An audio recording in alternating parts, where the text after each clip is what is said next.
We'll call the meeting to order. We'll have the minutes from the last meeting. Another good job, Susan. As usual. Can I have a motion to accept the minutes? I think that's just one, I can get to it. Is there a second? I second. No, I thank think you. Zoya has a comment. There was one spelling error and Yeah, there was well. a couple of spelling errors. Oh, but the my words are right. goodness.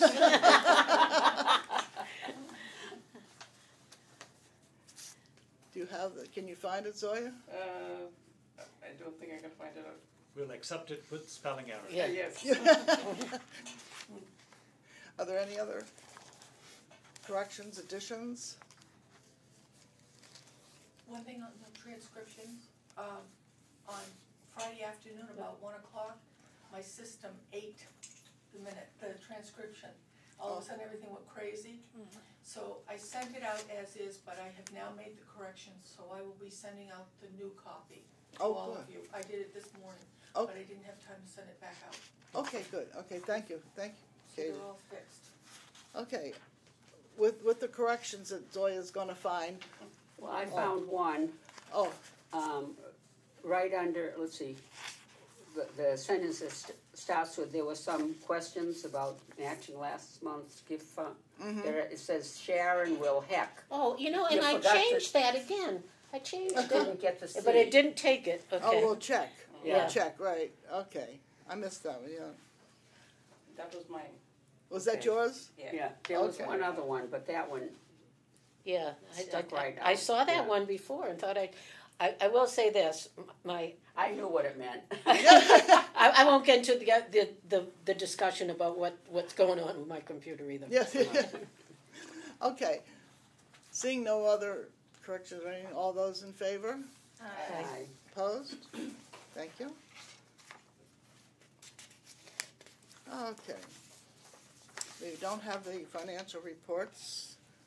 So let's move on down to the, so let's take this thing in place of that. We got a message from the Massachusetts Council on Aging, and just send it to you? action is needed. I just sent it to you. And This. there are two bills in the Senate that are going to add to our, hopefully, our formula grant. And the first one is number 559, and they have Would you repeat that, please? 559, Okay. I can send it to you right now. and they are adding money to the budget, which they're talking about now. And this particular one specifies that it's going to go up to $12 per senior. Yeah.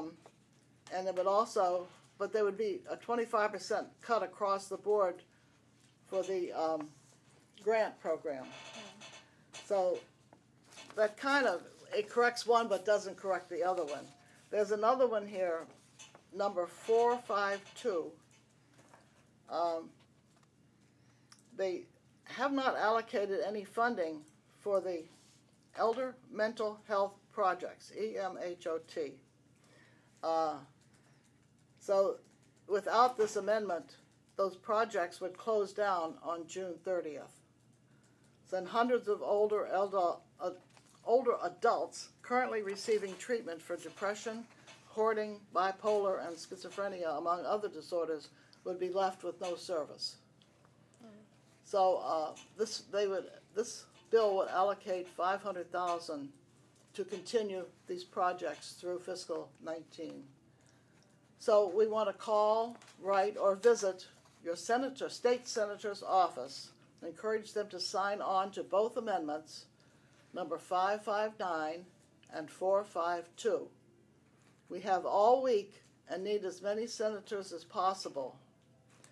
So what we do, and we will try to get some copies of these numbers and things at the front desk of the senior center if you want to do this, and it tells you how to go about either email or call, gives you numbers, and so our state senator here is Michael Moore. So if we can get to him, and you just ask him Do you to, have a telephone number offhand? It's right in our newsletter. Yes, it is. Hang Yeah. on a second. it's in the news, they're right, and, Okay. and it says you want him to co-sponsor these two bills. Keyword is Do you want- co-sponsor. Right. Co-sponsor is the major, word Keyword. that you wanna remember, to support both amendments. That's 559 and 452. Michael It Moore's has to be phone done number? this week? You want, Yes, this week. Yes, Michael Moore's phone number is 508-757-0323, and his extension is 13. well, thank you, Katie. You're welcome. Thank you, Katie. So we'll put this in writing, little slips of paper at the front desk at the senior center, so if people wanna stop by, if you haven't gotten it now, and as this week, we have to do this, we wanna get as many as we can to support these two amendments. So, that's I just got this yesterday morning, so we didn't have a chance to get it out anymore. Could we also put up a notice for people who don't see this broadcast until Oh, that's true, yeah. it's too late, because it definitely won't be Right. there today, it's already Wednesday. Yeah. That means that this has to be done with maybe something on the doors. Usually, Oh, that would be good, yes. Usually what we find when we're trying to get a quick notice out, whether it's on flu shots or, you know, the farmer's market, we find the doors, the bathroom doors, and the doors to the main rooms. Oh, Seems that's to good, get yeah, people's so we attention. can do that right. Yes. So if we do That's those, good, yes. So it- anybody everyone that should comes see in, it. you know, and if you know a friend, tell a friend to do it. If you get the information, share it. So, as I said, sorry it's last minute, but, so we got it yesterday, so we wanna pass it on as soon as we could, yes. So thank you very much. So that $12 per would take Right, place when? Hopefully July 1st. July 1st. Okay. And that's something that they had been talking about at Because the originally they were saying we were gonna have to wait 3 years for the 12. Right, the schedule was to have it go in increments and hit $12 by 2020, but because we had that cut this year, that's what, you know, hopefully we will get the $12, but the hope is maybe there can be a compromise to make up for the cuts that all the COAs received this year. Right, there's So talks that's the of hope. $11, Yeah. you know. Well- So we'll see how, Good. Yeah, so if we can get enough support for this, maybe we can get the $12. There Which there would be was wonderful. an article in the paper, either on Sunday or late last week, that revenues are up in the state. Yes, And part of this issue was that revenues had fallen behind what was Correct. expected for this fiscal year, and Yeah. that led to the reduction so they wanna kinda capture it in the budget. while Yeah. the iron is hot, so yeah, to speak. that's right. And then try to, if we're at the $12, then come fiscal 2020, which will be the next fiscal year, if we stay frozen, we stay frozen. Yes. But they'd rather get us there sooner rather than later in the event That's that right. happens again. They don't wanna keep putting us behind the 8 ball. So Well, that's the thing. I'm grateful that our Yeah. legislators are aware of that and they're trying to be proactive to prevent what Yes. happened this year. Yes. So if we add our voice of support, I think that will help as well, you know. So, okay. Excuse me. Oh, bless you. Okay, the senior edition newsletter. Have we gotten the email straightened out? Yes, I did meet with John Covey and we figured out what the issue was. And we're also now working on having all the previous newsletters archived because that wasn't working properly either. Oh, okay. And so basically, if you went onto the Senior Center website, you would see the newsletter there for this month. But if you wanted to go back and see an article or from a previous month, it wasn't there. So John Covey was able to go in and he said basically what was happening was the command was that, you know, instead of archiving the previous month once the newsletter was loaded, it was erasing it. Oh, okay. So now all the archives have to go back and be added. But he changed that command, so it's now to, Save it, yeah. archive it, not erase it. Yeah. So it's just a very subtle thing.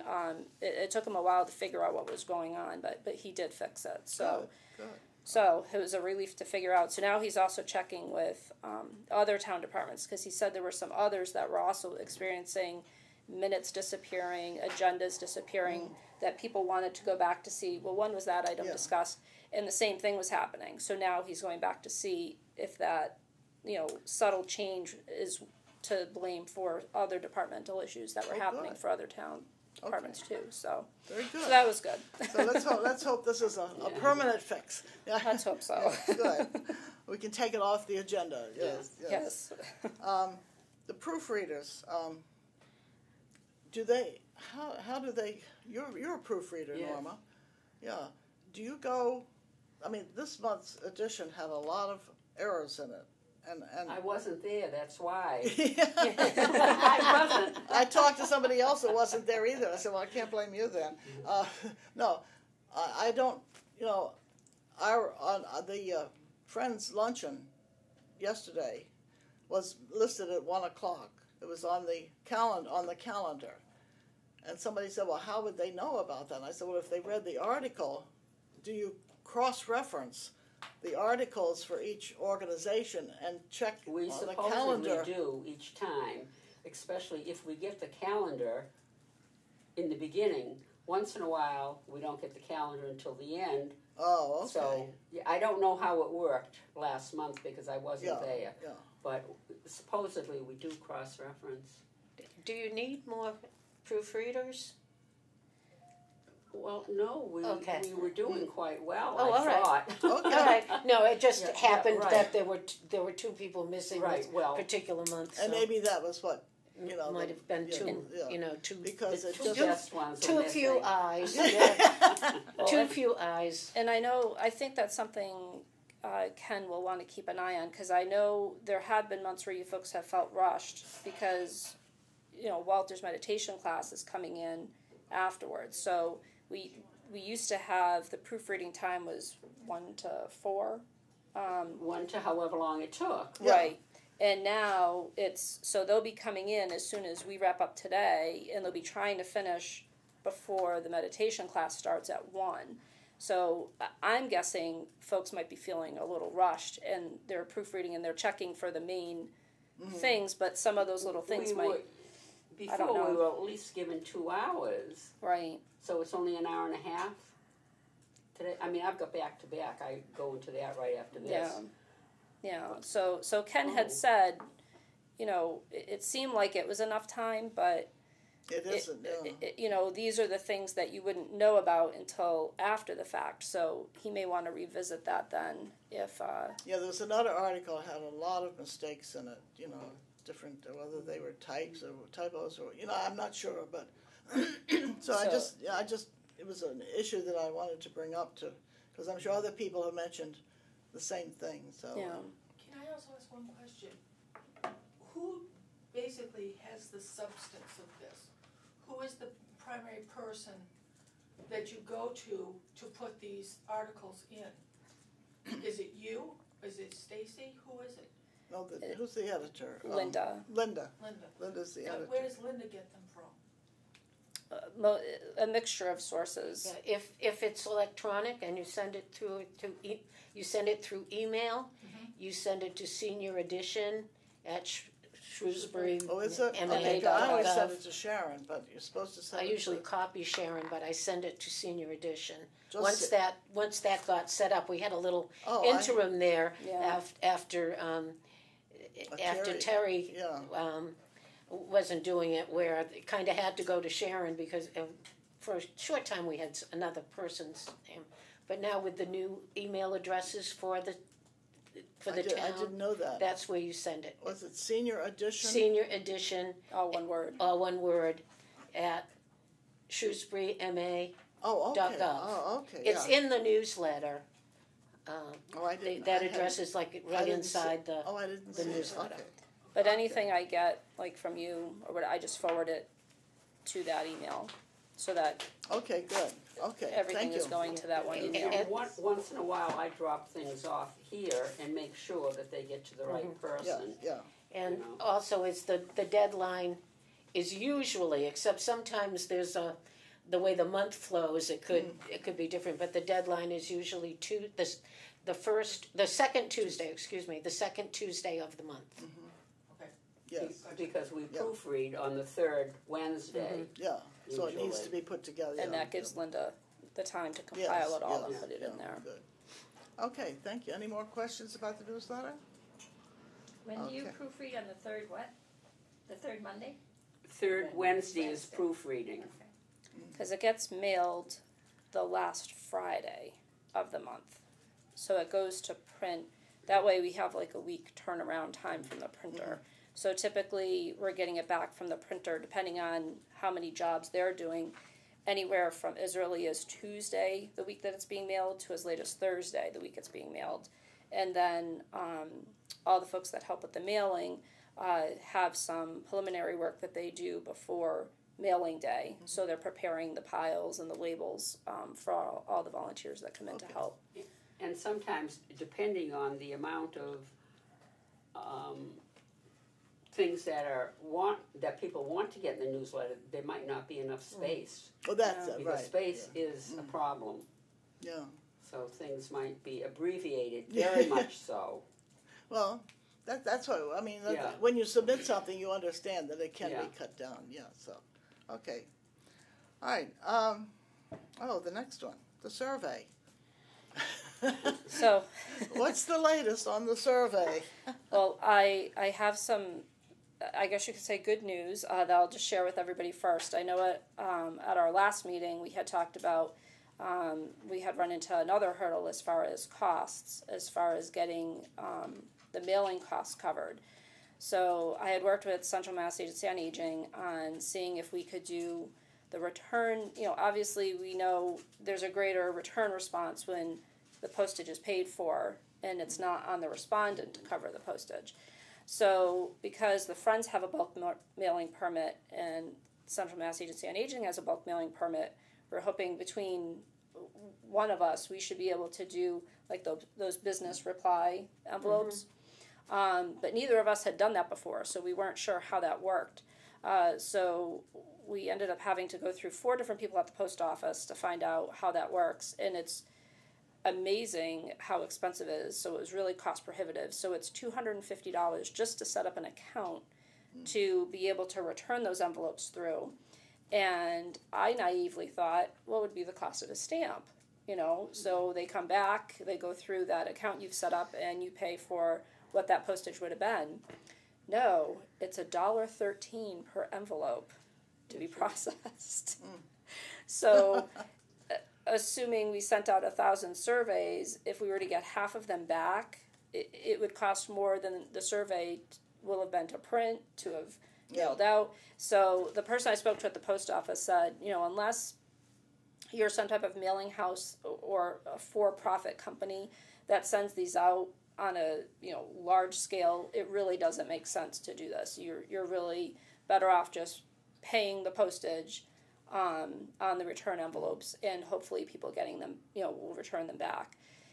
But you have to acknowledge that people aren't going to return them, and then you will have, wasted that money on the postage that's not coming back to you. So that was a little discouraging.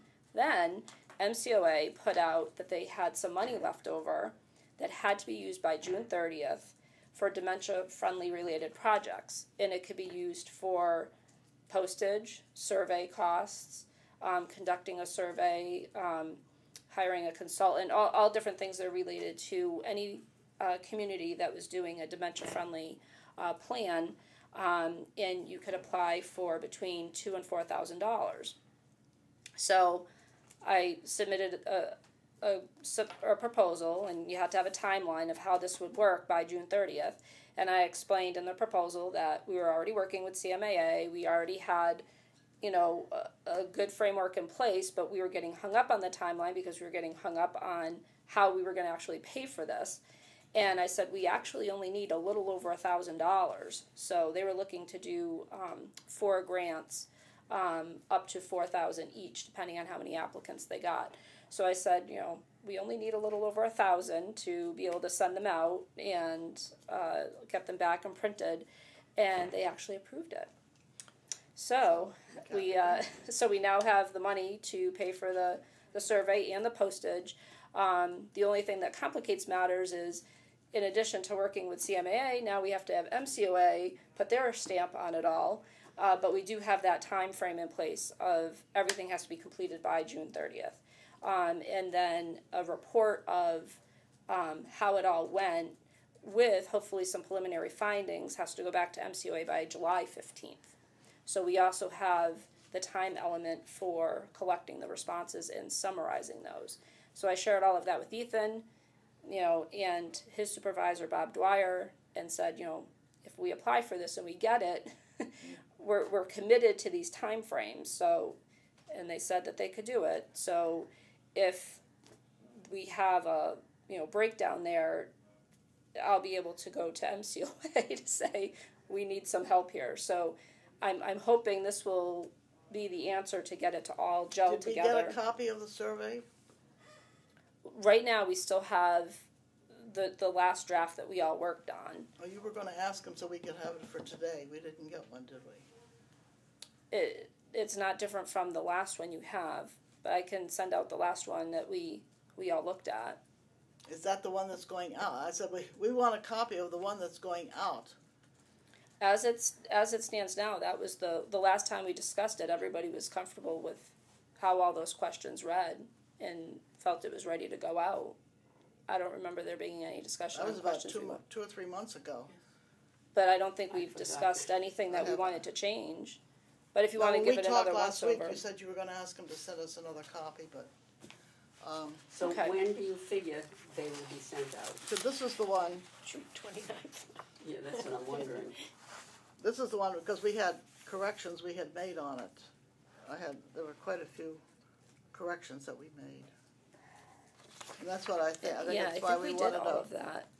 and there's some more down here that we had put, and, so they're different, the page was Yeah, so- different, and this one up here, we had, so we had made several changes in it, so that's why we had wanted to. Yeah, so I can definitely email that just so everybody can give it a once over and make sure it looks Well, we good. don't, I mean, we want to make sure these are all corrected, that's what I mean, we wanted the corrected version. So if, do you have a corrected version? I believe so, because I do remember going through the changes that we had discussed. Okay, well, why don't you send us out and we'll make sure that it's a corrected version, because we had quite a few changes that we wanted to make in here, so. Right. Okay. Yeah, I believe that they are all set. So like I said, the biggest and latest And then hurdle when- was just the postage to actually get it out. Well, when do they plan to get it out then, if it's all finished? If everything looks good, we should be able to get it out next week as soon as we get it back from the printer. We would just send it off to Has the it printer. gone to the printer yet? No, because obviously we wanted to have everybody's, approval. CMAA is committed to having it out by June 30th, though. Yes. No, everything back by June 30th. Oh, Yeah. well, Right. oh, does everything have to come back for the grant? Yes, Yes. yes, yes. Yes. that's Oh, fine. because I thought all of the stamps and everything would be paid for on the way out. So it's supposed to be out, I thought the middle of May, you said. That's what we had in our time frame. So we'd be looking at That's what you next showed week. me, the Yeah. time frame between the 16th and the 23rd, they were gonna send it out. Today's the So better 16th. get out quickly so people will have. And we couple haven't weeks seen to the send it corrected back, version and yet. then- Can you So- get that out to us today? Yeah, I should be able to, so that we can finally Yeah. move forward with that. If we get it today, then tomorrow we can talk about it just Yeah, briefly just to make keep- sure yeah. that all the corrections are made. I don't know if you have your version. I have a printed version. A lot of people don't have printed versions. See, I'm the old-fashioned kind. I like the paper, drowning in it, but so I can make sure that all the corrections that Are we still at 500 for the survey, we're 1,000, aren't we? or are we at 1,000? The 1,000. We went to Okay. 1,000. Good. And that was one of the things that MCOA liked, was because the bumping it from 500 to 1,000 gave us a bigger percentage to be able to ask the baby boomers, the 50 to 59, and that was something MCOA really liked about the proposal, is that they wanted to see that we were That's asking the folks that aren't seniors yet, and particularly when it comes to caregiving and dementia related issues. So we're looking at the bigger part of the survey. They're more concerned with the dementia part of the survey, but they approved it nevertheless, which was good. So they're supposed to have all the analysis done by June 30th as well. No, the analysis was done the next month. What was the date for the next month when the analysis was supposed to be done? Oh, the second. And MCOA wants a report to them with how the entire process worked. Were we able to meet the deadlines that we set? How did the collaboration all work? And what our preliminary findings are so far by July 15th. July 15th, right. Is what MCOA wants, which means obviously we'll need to get our stuff before we give it to them. So. Well, we better get it out if we want to get it back and get it back. So the responses are not being sent back to us, No, but we'll have the results to get to MCOA. I mean, they'll give us the results in time so that you can, in turn, get those results to MCOA by. It would still be CMAA, the Central Mass CMA, Agency, whatever right? That would be doing Ethan would be Yeah. doing the tallying. and we will have that by June 30th. Right. Right. Hopefully. That's right. Maybe. They're not always Maybe. that fast in getting results back to us, even when they have them. How about the other two sets of surveys that they have, all the stuff, the one from Worcester State and the one from the SOS? I didn't put that in the proposal to MCOA as far as, reporting on that as well. But I did tell Ethan that, we were hoping to have responses on all three and not, when I had asked him about it previously, I don't recall if we had talked about that last month, he had responded that he had just planned on having it combined into one report. That these were the findings of the survey that was done here at the senior center. This is this is what happened when we did the Spirit of Shrewsbury questionnaire. And I explained to him that, we really want that broken out into three different things, not that it would not really be apples to apples if it was all combined together. And if you got a chance to look at some of the RTA results that I had, the PowerPoint that I emailed to you, there's some valuable data, I think, in that too, that again, if we're looking to do kind of a global report, so to speak, we have other data sources that we can pull into, which I think is what that would fall under, not to be confused with our 50 to 59 plus survey that we're looking to do.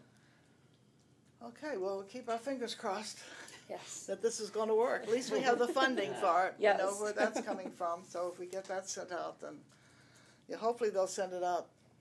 You'll get us that survey and we can go over it. I said if you have any questions tomorrow, we can just take a couple minutes and go over it tomorrow if there are any corrections that need to be done. Okay. Where are we? I guess we're all set on the budget for Monday night. And hopefully. You skipped strategic plan workshop, so we're Oh, going to put in. I'm sorry. That's okay. I'm sorry. Tomorrow we're doing a workshop, another one. We're doing goal number 2 tomorrow. Everybody sent their things in, and I hope you got the things I sent you, and yours are in the folder. That's what I put in for you, Norma. And Shashi went above and beyond. Yes, he did. Oh, beautiful, beautiful thing you did. So I'm anxious tomorrow to go through it all, and some did more than number 2. So if we have time tomorrow, we will get to some of the others. We'll see how it goes. But tomorrow, hopefully, we'll finish up number 2, because we're meeting with Kathy in June, as I Do you recall. have the date? No, we haven't set the date yet. But so if we can give her the whole thing, and we'll be very proud of what we've done. Yeah, if you want to throw around some dates tomorrow, I can email them Yeah, to tomorrow. her. Well, we'll work on that tomorrow. Yeah. So. What are we meeting with Kathy about? Continuing the strategic plan development? Yes. We're no longer talking accreditation. Pardon? We're no longer talking about getting accreditation. No, Accreditation is on hold for now. it's got to be. Yeah, Okay. because the deadline is in September. Can I And- get a copy of those? Whatever was sent to you? Oh, okay, sure, I'm sorry. Nothing. Not working well today, or any day for that matter, Katie. Yeah, okay. So that's where we are with strategic plan. So hopefully tomorrow we'll get that all finished. Number 2 finished, so we can go back. Number 1, we're waiting on the survey. So maybe we'll go to number 3 and see what we can do with number 3. So, okay. Now, the budget. I guess we're all set on the budget kind of thing. Well, We'll just have to wait and see what the town meeting does Monday night with the budget, and hopefully they will approve everything that's in there. It's been interesting. I've watched some of the selectmen's meetings and the finance committee meetings on television. It's been interesting to hear the different conversations on the different parts of it, and so it'll be interesting to see what happens. Keep our fingers crossed that we get everything we want. Yes. Okay, transportation. You went to that training or workshop. I forget the term they used. The training. Training. Yeah. Okay. What did you find out? Well, I've got a few different things. So they really load you up with all kinds of stuff for the training. The biggest news is that I think I already had mentioned that we can indeed apply for operating and capital. But there is a caveat. Because of the way it's set up electronically, the grants have to link to each other. And because the process for the capital is longer than the operating then becomes tricky because you're putting in for a budget with only 3 vans with a projected date of when your 4th van would come online. But they said they would work with us on that. In the meantime, while we had all that going on, we had an audit last week with Mass DOT on our current van, which I think actually was very helpful. At first I thought, oh, the timing of this is terrible. We're trying to work on, the grant, and they're auditing us on our previous grant. But it was actually very helpful because I was able to see, what exactly they're looking for in the narratives with the grants, which forms, and there's just a lot of procedural stuff that they're looking for that they have to answer to because it's federal money. Yeah. But this is probably the thing that each of you will probably want to really look at. So I'll scan this in and send it to everybody. But this is the approved van packet that they're sending out with all the applicants for what vans they've approved for funding. They have pictures of the vans as far as what they actually look like, what the layout inside looks like, and then what the 80-20 split would be. So that way, each community can decide which of the vehicles would best, suit their needs. So I'll just pass around and you can take a look and see, which vehicle we currently have versus what we might want to, if we really want to go big. This is the biggest one that they would be offering, is the 16 passenger type D. 15? 16. Oh, 16. But again, this is the one that would require a CDL. So You require a what? a CDL license, a commercial driver's license Thank for you. a school bus, a truck. So our current vans do not require a CDL. So that would be the next size under if we don't want to start messing around with the drivers needing a CDL license, and that's the 14 passenger. Do any of our current drivers have a CDL? I know of one that does. I don't know if the rest would be willing to get their CDL. If Is this the one we have now? we have the next size down, we have the type. This was 14, you said. Was it Yeah. 12? That's the 12. So we now currently have the 12 passenger. Do we have any school bus drivers who are getting ready to retire from school bus driving? We have had them in the past. Currently, none of them are retired school, but in the past we've had retired school bus drivers. So, but the pictures are in color, so you can see, and they list some of the different features, which I know, Katie had been talking with the drivers about different features. So we'll be, sharing this with the van drivers as well, so that they can kind of look at the specs and see what they think too. The MCOA had sent us an advertising on purchasing a new van for your COA. Look no further. Did you see that? No, what on was the that same, one? On the same MCOA, I saw it, Yes. yesterday, yes. talks about Shepherd Brothers Incorporated. Which is Yeah. where these are from. Okay. Oh, it Yep. is, oh, okay. Yep, they're the 'Cause ones that's that are ad the- that's on, yeah. Yeah, so the 14 passenger is only 67,800. Which, and our 20% would be 13,500, which is very, very doable. The Question. 12 passenger is just 63. 12, and it's only 12,000. Louise? Yeah. Question? Yes. We're talking about a fourth van here, but does that mean that, does it say you're allowed to spend this much on a fourth van? Or we have a budget. Could we get 2 small vans for the price of 1? Some towns have done that. So if we wanted to, if we wanted to apply and mix and match and do 2, we could. 2 different vans, we wouldn't have to do the same. Because I noticed that the small It's a small Dodge one.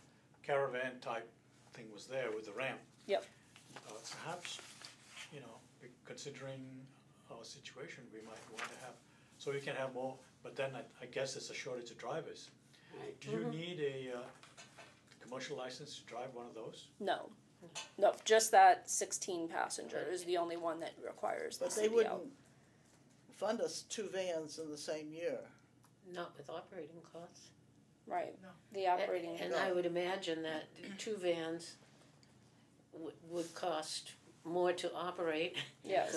because the Right. the driver's gonna Operations, cost you, so how many passengers do you have in 2 vans versus the increase in operating costs for yeah, 2 vans over the 1 larger van? right. If you have, Right. 24 people, that's, 50% increase in Yeah, maximum ridership, but is that more than 50% higher in operating And- costs? and And I operating. imagine that would and, get there just with the driver time. and you would probably have to wait a couple of years to get the second van. I don't think they would do it every year, I mean, It would depend. I mean, like I said, we can put in for it and see what they say. They could say, we'll only approve 1. Which one would you rather have? But we're also looking for a replacement van, which would, the new van would be number 4. But we're looking for a replacement van from the capital expenditure budget of the town, which is Yes. the most appropriate place to get that. Yes. From what I understand, would be for the town to pay for it, just as a police cruiser or anything Yeah, else right. like that needed to be replaced. So I think we have to keep that in mind at the same time. I realize I'm a no, cost-benefit person, no. but I think we No. have to look at that. But I think a larger van rather than too small, I think, because I'm not sure that we could get the 2, if we can get a 12 or 14 passenger. We have a 12 passenger. Right. So maybe if we went to 14 and then we could use the 12 for shorter, runs or kind of thing, But the 12 passenger, would that require a commercial license? No. No. No, only the 16, Only the 16. only Only the the 16 16. defines the commercial. But Yeah. Susan brings up a good point. Maybe the smaller vehicle is what we may want to ask the town to fund out of capital. Ask the state for the higher cost bus and the town for the lesser cost. And, that way it might be more likely that both are approved that way. It could be, yeah. Yeah. We could even go down like a 10 for the town kind of thing, Yeah. if you're Yeah. talking money, I think a lot of that depends on what we find out from reports on, how often is the van filled? Sometimes do we have to take a second van because we have so many trips to Worcester or something like that? Well, To look at that's right. the usage of the vehicles, and I know last month there was some mention of like when people cancel, you have to rearrange the schedule, and what other things get in there that cause some scheduling issues. Whereas you either have an empty-ish van which you wouldn't want to get a 16 passenger if it's going to be No, half mostly empty. Yeah, that's right. Or are we having to, put people on a third van because we have too many Yeah, for this, yeah. that are going in the same direction? Yeah. Right. I mean, I can see if we have Northborough versus going to Worcester or around in Shrewsbury. Do we have statistics on the ridership and how full the vans are that go out? Do we have any of those kind of? The RTA does, because the RTA requires periodic reports on that. So there's reports that the drivers have to do periodically where they have to actually count the passengers at each stop.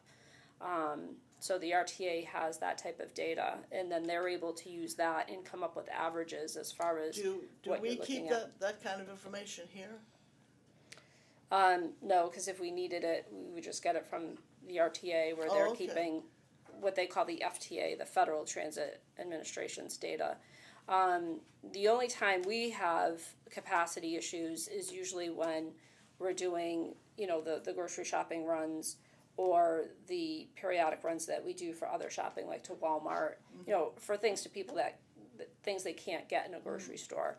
Because we do one Walmart run a month, then another shopping area a month, again, so people can get, clothing items or things, again, that they're not going to be able to get in a grocery store. And then the grocery store twice a week. So we do hit capacity limits with those that we just can't fit any more people. The trips into Worcester, it's more of a time capacity issue. So, we have more than room for 6 passengers, but to get everybody to their appointments in that time frame, we're not going to be able to take more in than 6, because now everybody would be late for their appointment.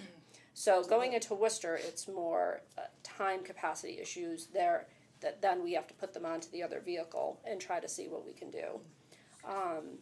Whereas the other, the shopping trips, I know Katie has spoken up before, that's when we start seeing capacity issues. And again, as our senior population grows, those will be, right.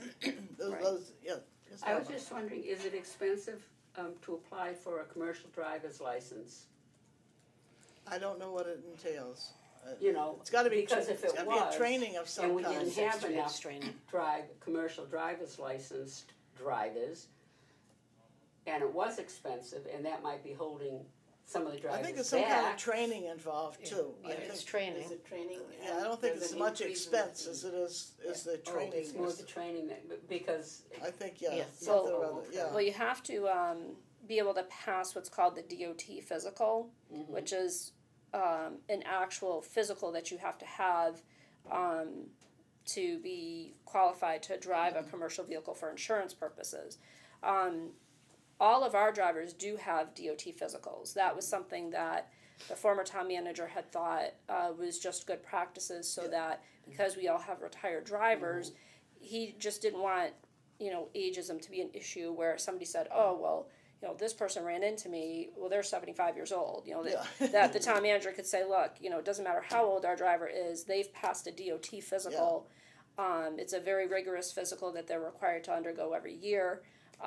So it to hopefully just put a kibosh on that. The DOT wasn't too happy to hear that. I thought that they would be, but they kind of frown against requiring certain types of exams just because on somebody's age. They said that unless we had CDL vehicles, they wouldn't require a DOT physical, but they said that is really town policy. Yeah. And they do know that we're not the only ones that do that. So whether our current town manager will want to keep that practice, I guess remains to be seen, because I hadn't thought of that until it came up in the audit. Yeah. And they said, how does your new town manager feel on that practice? And I said, I would assume he'll want to continue it, I but would think so, but you don't know. It's up to him. Yeah, it's his decision. Yeah. but the CDL, it's more just they have to take a specific exam. So in the past, when we had drivers that wanted to keep their CDL up, they would go to the WRTA and they would drive one of the big city buses. They'd have to back it up. They'd have to do certain maneuvers, turning it around. And so basically it's like going for, your driver's test, but you're driving a big vehicle. So it's the physical exam and then the testing part. So So- it involves a lot, yeah, it involves a lot. But it isn't yeah. actually money out of their pockets. No, because in the past we paid for the Well, that's exams. what, that was the Yeah. bottom line Yeah. that Yeah. I was Yeah. asking. Yeah, Okay. yeah, Yeah. so, Can I ask a question? Have we gotten the surveys back yet from the drivers? No. I mean, one of the big things was knowing that some of this was going to be forthcoming on what the actual specs were going to be. We thought that would be helpful too. Also, the survey that the DOT had done with the drivers, that was pretty extensive. Did we need a separate one from our drivers? I think, well, the one that Katie had worked on was more about the vehicle itself, whereas what the RTA did was on the ridership experience as a whole, what the riders thought of the vans, everything from, transit times to fares to how they book their appointments, whereas what Katie came up with was more like driver vehicle specific, and getting their input on features they'd like to see in the van if they're available. Because they've been asking why they haven't seen the survey, and I think we need to include them. I think they're very Well, important. now that we have that packet that I've passed around, we're actually going to give them each a packet along with what you've come up with so that they can kind of actually see the layout.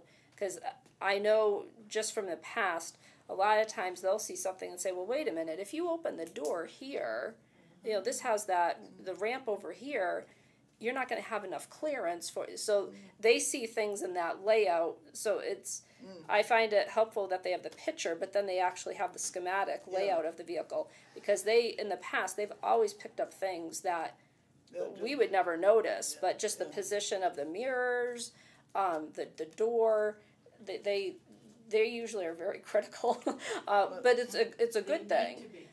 Because the Yeah. people that are designing the vehicles usually aren't the Aren't ones the that drivers, are that's right, yeah. They should be, I but think we could eliminate the 16 passenger, and we can probably eliminate the 2 or 4 passenger one. We're not gonna go for, so just give them, say what, the 10, 12, 14? I think we should ask for the maximum Yeah, 14, that we can. 14, yeah. I would. I think, and let them, I mean, without looking at the, Where did that without go? looking I at don't know where it went. the pictures of It's right them. over here. oh, okay. Pass it over here. But, I say, instead of giving them all of it, Yeah. just give them the ones that we think we will be using, because we don't want a real small one and we don't want the great big one, so I think you eliminate the 2 ends and then just send the, right. And remember too, that if we get the larger one and we go to 3 to 6 o'clock, you might have a lot more passengers for that 3 to 6 p.m. well, that's it, that's the other thing. And the stores, when we go to the different stores, grocery stores, whatever, they usually fill that up, the 12-seater. Yeah. So this would allow them even more, so we wouldn't have that problem. My inclination right off the bat is just to go with the 14. Mine too, But that's looking just, at it. that's just my I think first thought, And then if we need a smaller one, go for that with the town, With which the would be a replacement. little more doable. And that's what because you say with our population increasing, with our senior numbers going up, And I the, think I the need difference in cost to us is only like $1,000 or something. $1,800, so. Yeah. Yeah. So it's not that. So I would just say give them the 10, 12, and 14, and see if they are comfortable with those 3, and then see what they say. So And I think, because particularly if we're using what we've been talking about, trying to not just keep accommodating what our current ridership is, but looking at growth. I know one of the things that we've talked about is trying to have some type of regular schedule to get here to the senior center. Yes. Because right now, the demand is such that, and I'm not sure the right phrasing for it, but it's almost like it's a uncaptured demand, because we can't get actual figures on it, but we know there's people that would be coming to the senior center every day at certain times, but right now they know that they just can't. They can't So, get there. you know, they know that if we can accommodate them when they call, you know, we'll try. But if we said, you know, here are the times that the bus runs to the senior center. Mondays it comes here, blah, blah, blah. Yeah. Tuesday, which with a fourth van, we'd be able to do that. That's So right, if we have the larger capacity, could be used for the shopping trips, the runs to and from the senior center, versus, you know, the running into Worcester, the running into Northborough and Westborough. Because again, it doesn't really make sense to have a large capacity vehicle for those because you're up against the clock. Yeah. Not that you're up against the clock when you're coming here and you want to go to a program or you're going grocery shopping, but usually there's more leeway than when you're in Worcester. Again, we can only get so many people at so many places when they've got appointments that they have to stick to. Where are we with the application? Well, we've got it started. Two applications. Yes. Yeah. So we've got them started, and they're linked. And I was very happy when the auditor said, well, there was two. One that was from DOT, and one who was an independent auditor. So the DOT auditor said that he'll actually be on the review committee, and he said, you know, it's a large review committee, but he said, just based on what I've seen, I'll be voting to give you, you know, whatever you're requesting. I think you have a solid program. So I was like, good. well, we got one Sounds vote, good. yes. If we got one vote, yes. Sounds good. Yeah. Okay. So, Yeah, Quick because question, do we have enough drivers? if we are to expand, no, we'll have to get more drivers. Because I thought that perhaps we could get some school bus drivers who are not busy, wouldn't I? I think they're busy all day long, off and on. but that three to six time, Oh, That's for a the 3 gap. to 6 time, that yeah. might be a good idea. They're used to big buses, although they have vans too. Yeah.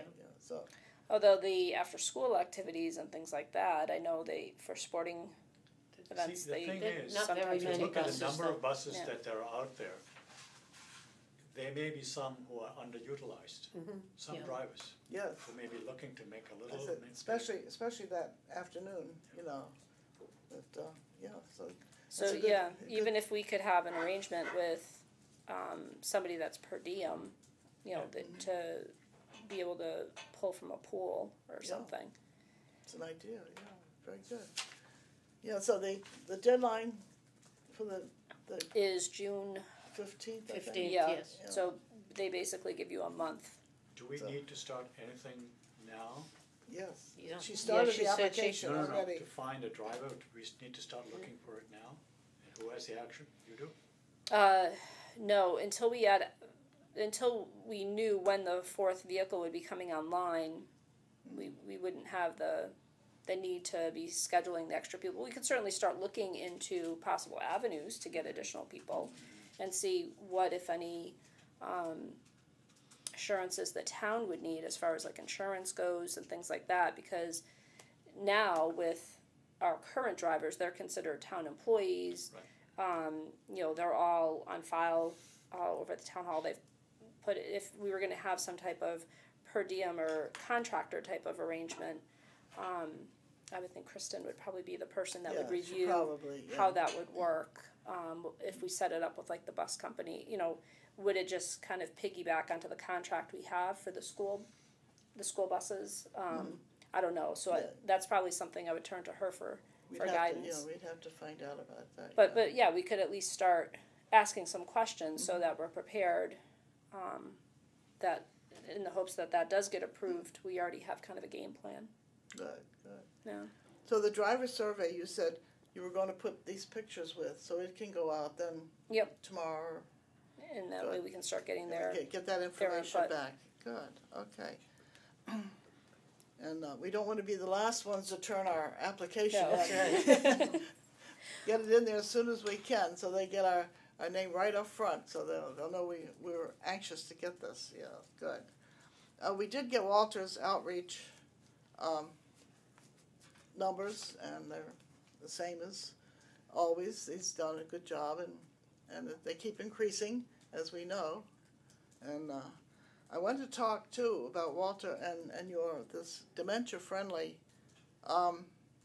We have a current grant, Yes, and I'm trying to see where I put the language.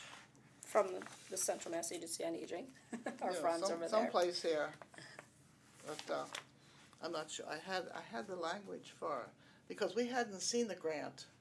No, when did it start? October. So we haven't seen any paperwork or anything, or what you're doing with. And I haven't, because when we got the second grant, then I was trying to think, well, what are we doing with the first one, and exactly what is happening? What I know the town is working toward a dementia-friendly town, Right. and what is our role in that? How is the grant helping us to move forward to be a part of that town-wide dementia-friendly thing? I don't know what we're doing. When somebody asks, well, what are you doing at the senior center? I said, well, I don't really know. So I thought maybe you could give us some information on exactly what's happening. And Well, things are finally starting to come together. Basically, since October, we've just been meeting with kind of the key players in the community to determine what's already here in the community, what resources do we have, and what's missing. So we've gotten together with the facilities in town that have memory care units and already have people trained in different dementia units. who are they? So the new residents at Orchard Grove, they have a memory care unit. The Shrewsbury nursing facility at Southgate has a memory care unit, as well as Shrewsbury Crossings does, which has been moving. They've been calling themselves more of a benchmark community. They seem to be kind of gravitating more towards that title for their facility. So we have representatives from all three of those facilities, as well as Dr. Claremont's on our core committee, somebody from Elder Services of Worcester that works with caregivers and dementia care partners. And so we have other people in the community that have been coming to the dementia support group that also started in October that have been participating. So we have about a core group of about 12 people. And we've been reviewing the Dementia Friendly America materials that we're using as a guide. And we've also been meeting with the Northborough Senior Center that did a grant 2 years ago in conjunction with Hudson and Marlborough that was funded from their equivalent of Elder Services of Worcester. They're under the Bay Path catchment area. But so we're kind of learning from them, what we may want to gear to. So when we started the process, we were looking primarily at the many restaurants in Shrewsbury because we've got so many, and making sure that they were all properly trained, had alternative menus for folks if you have a care partner come in with somebody with dementia, that they are made to feel welcome and that perhaps they're seated in a quieter area or given a menu that's less complicated. And what Northborough found out with their process with Hudson and Marlborough is that most of the restaurants are actually pretty savvy already at serving folks with disabilities, regardless of whether it's autism or dementia, or they already have different types of training. So they said, at least in our experience with our communities, we found we wasted a lot of time working on the restaurants. And the two big ones, they said that you wouldn't really think would be, something you'd have to work on. But in their experience, it was, the retailers. The other thing they found was banks. Most of the banks already have a lot of training, already know what red flags to look for. So they said, you can certainly touch base with the banks, but they're right on top of it. Restaurants and banks, they're already ahead of the game.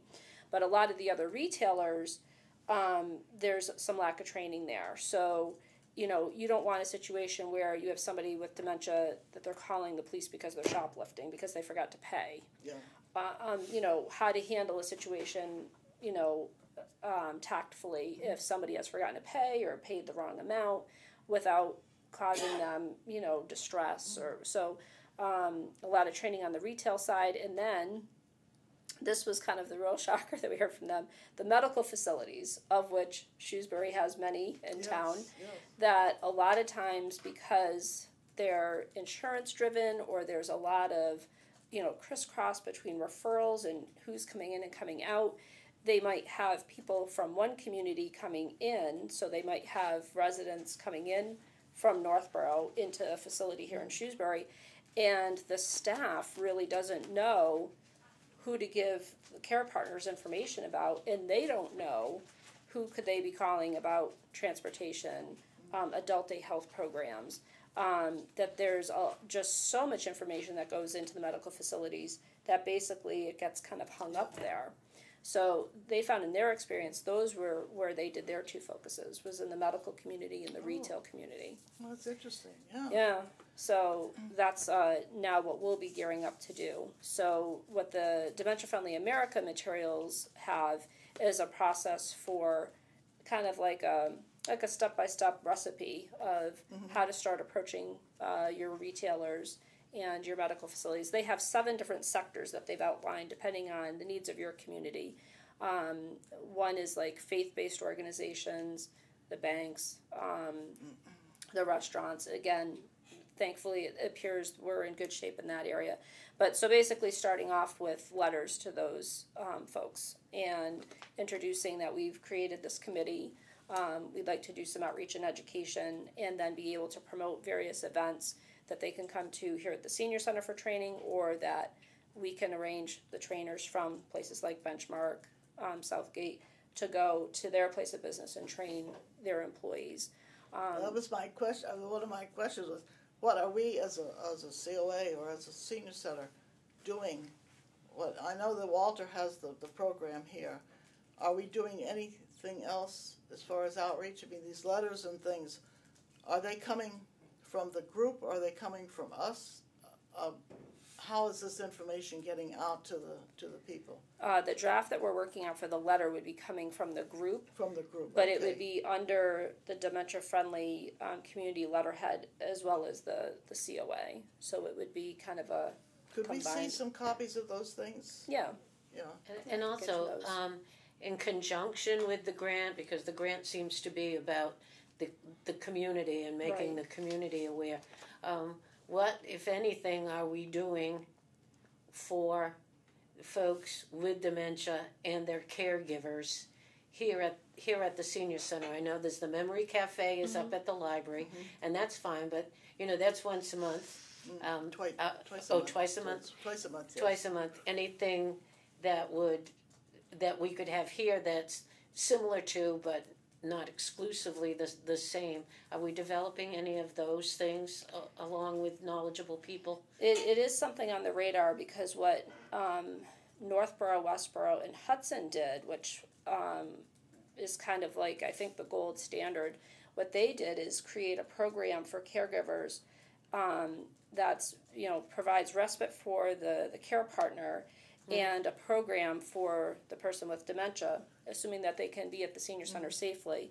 And one senior center offers the program 2 days a week, another senior center offers it 2 days a week, and then the third, I think Hudson, because they're the smallest, just does 1 day a week. But so basically 5 days a week, if a care partner wants to be able to have socialization, stimulation for their person with dementia, they have it 5 days a week. And it's senior center based versus adult day health. Although adult day health has its place for people that need a more secure facility. At a different level. But for people in the early stages, and that's been a very successful model there. So that's something that I think will be on the horizon, that if we could do it, we perhaps might want to be a partner of theirs, or maybe replicate it with some of Grafton, and I mean, we could get a different. I was going to say that we don't have to wait for the grant money to kick in. No, in order that's to what do I'm that, saying, or maybe we need to look at other grants, to get the funding to do that.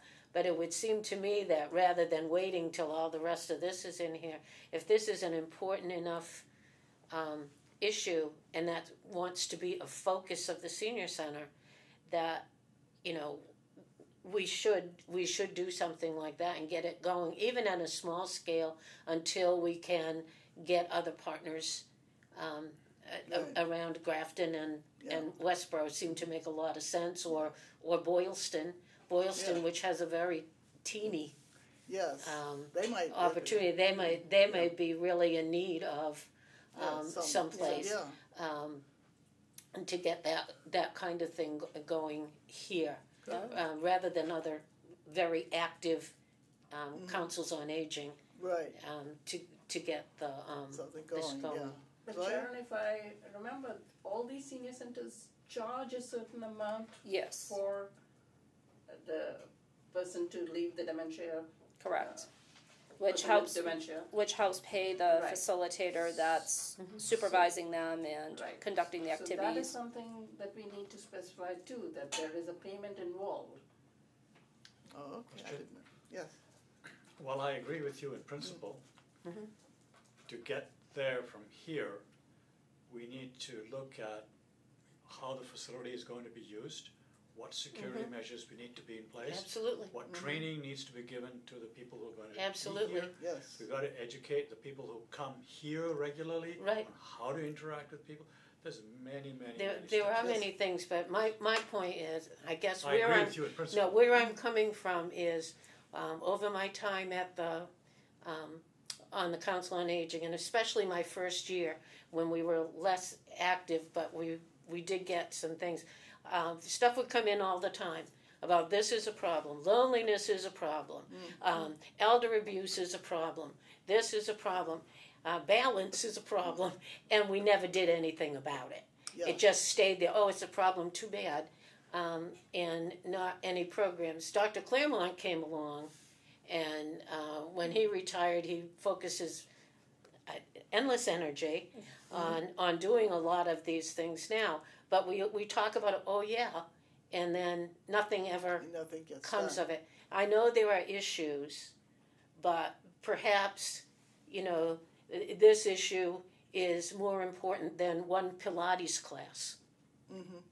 Yeah. If we have to give up a senior exercise class, which are lots of times quite able-bodied people who are coming in for those classes, even though they're seniors or young seniors. Yeah.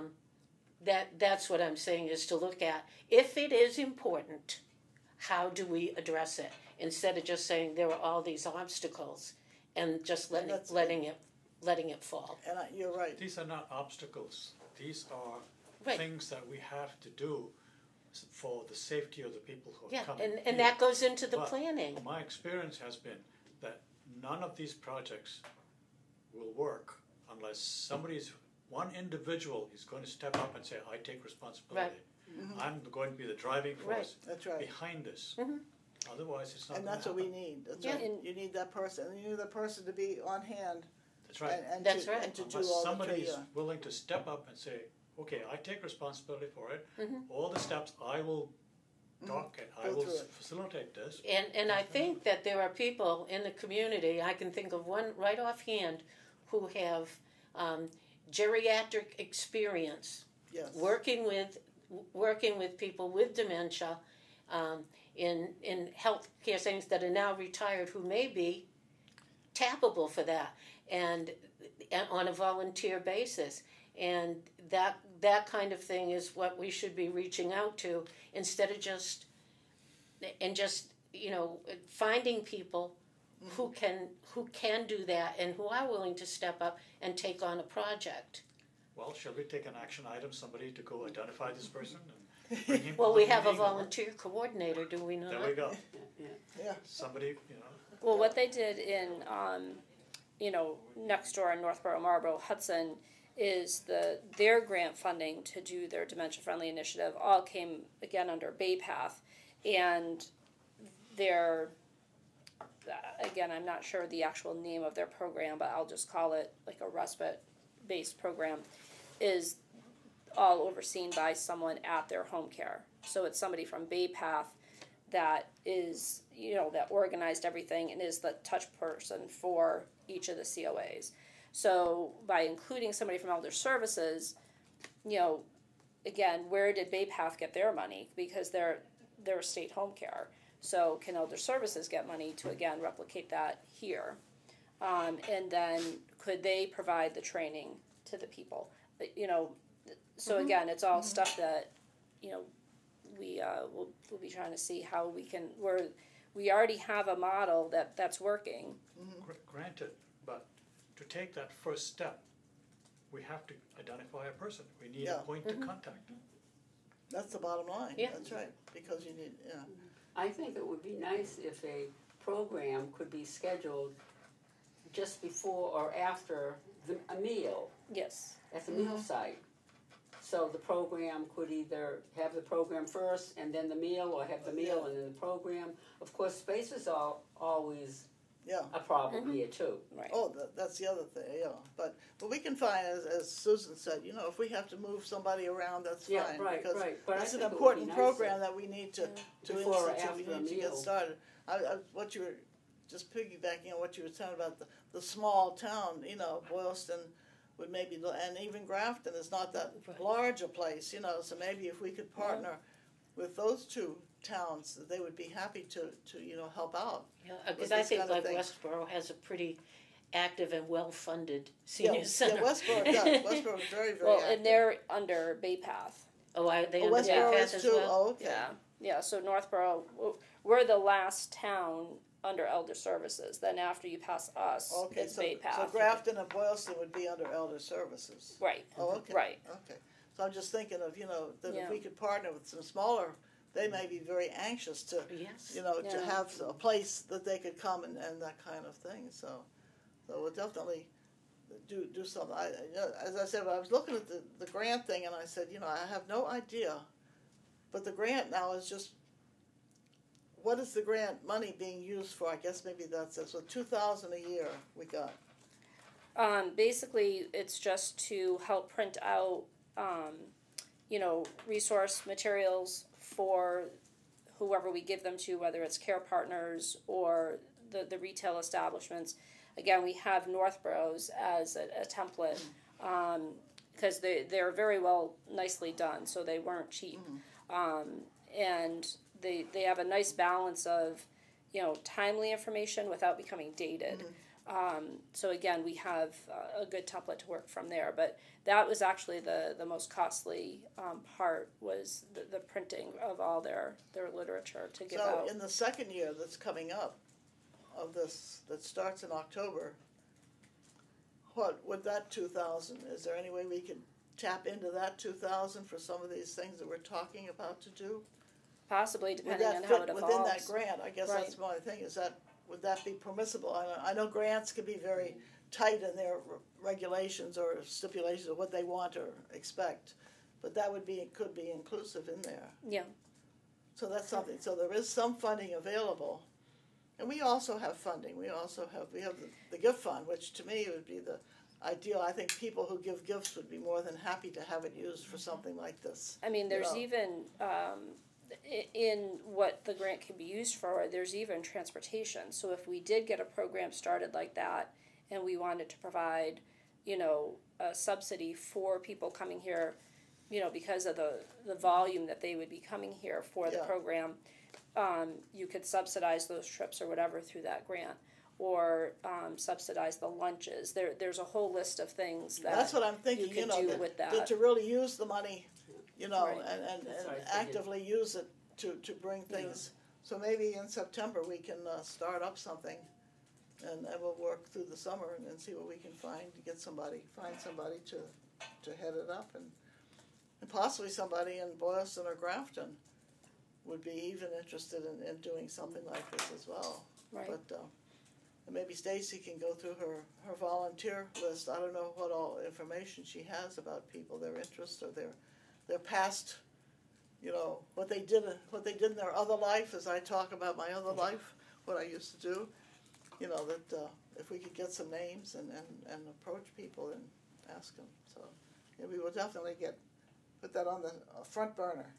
We'll put that on the front burner because I think it's something that's really necessary to do. Someone, we're going to do it, or you're going to do that, to find somebody? Yes, that's the first step. We've got to. But it's probably in September.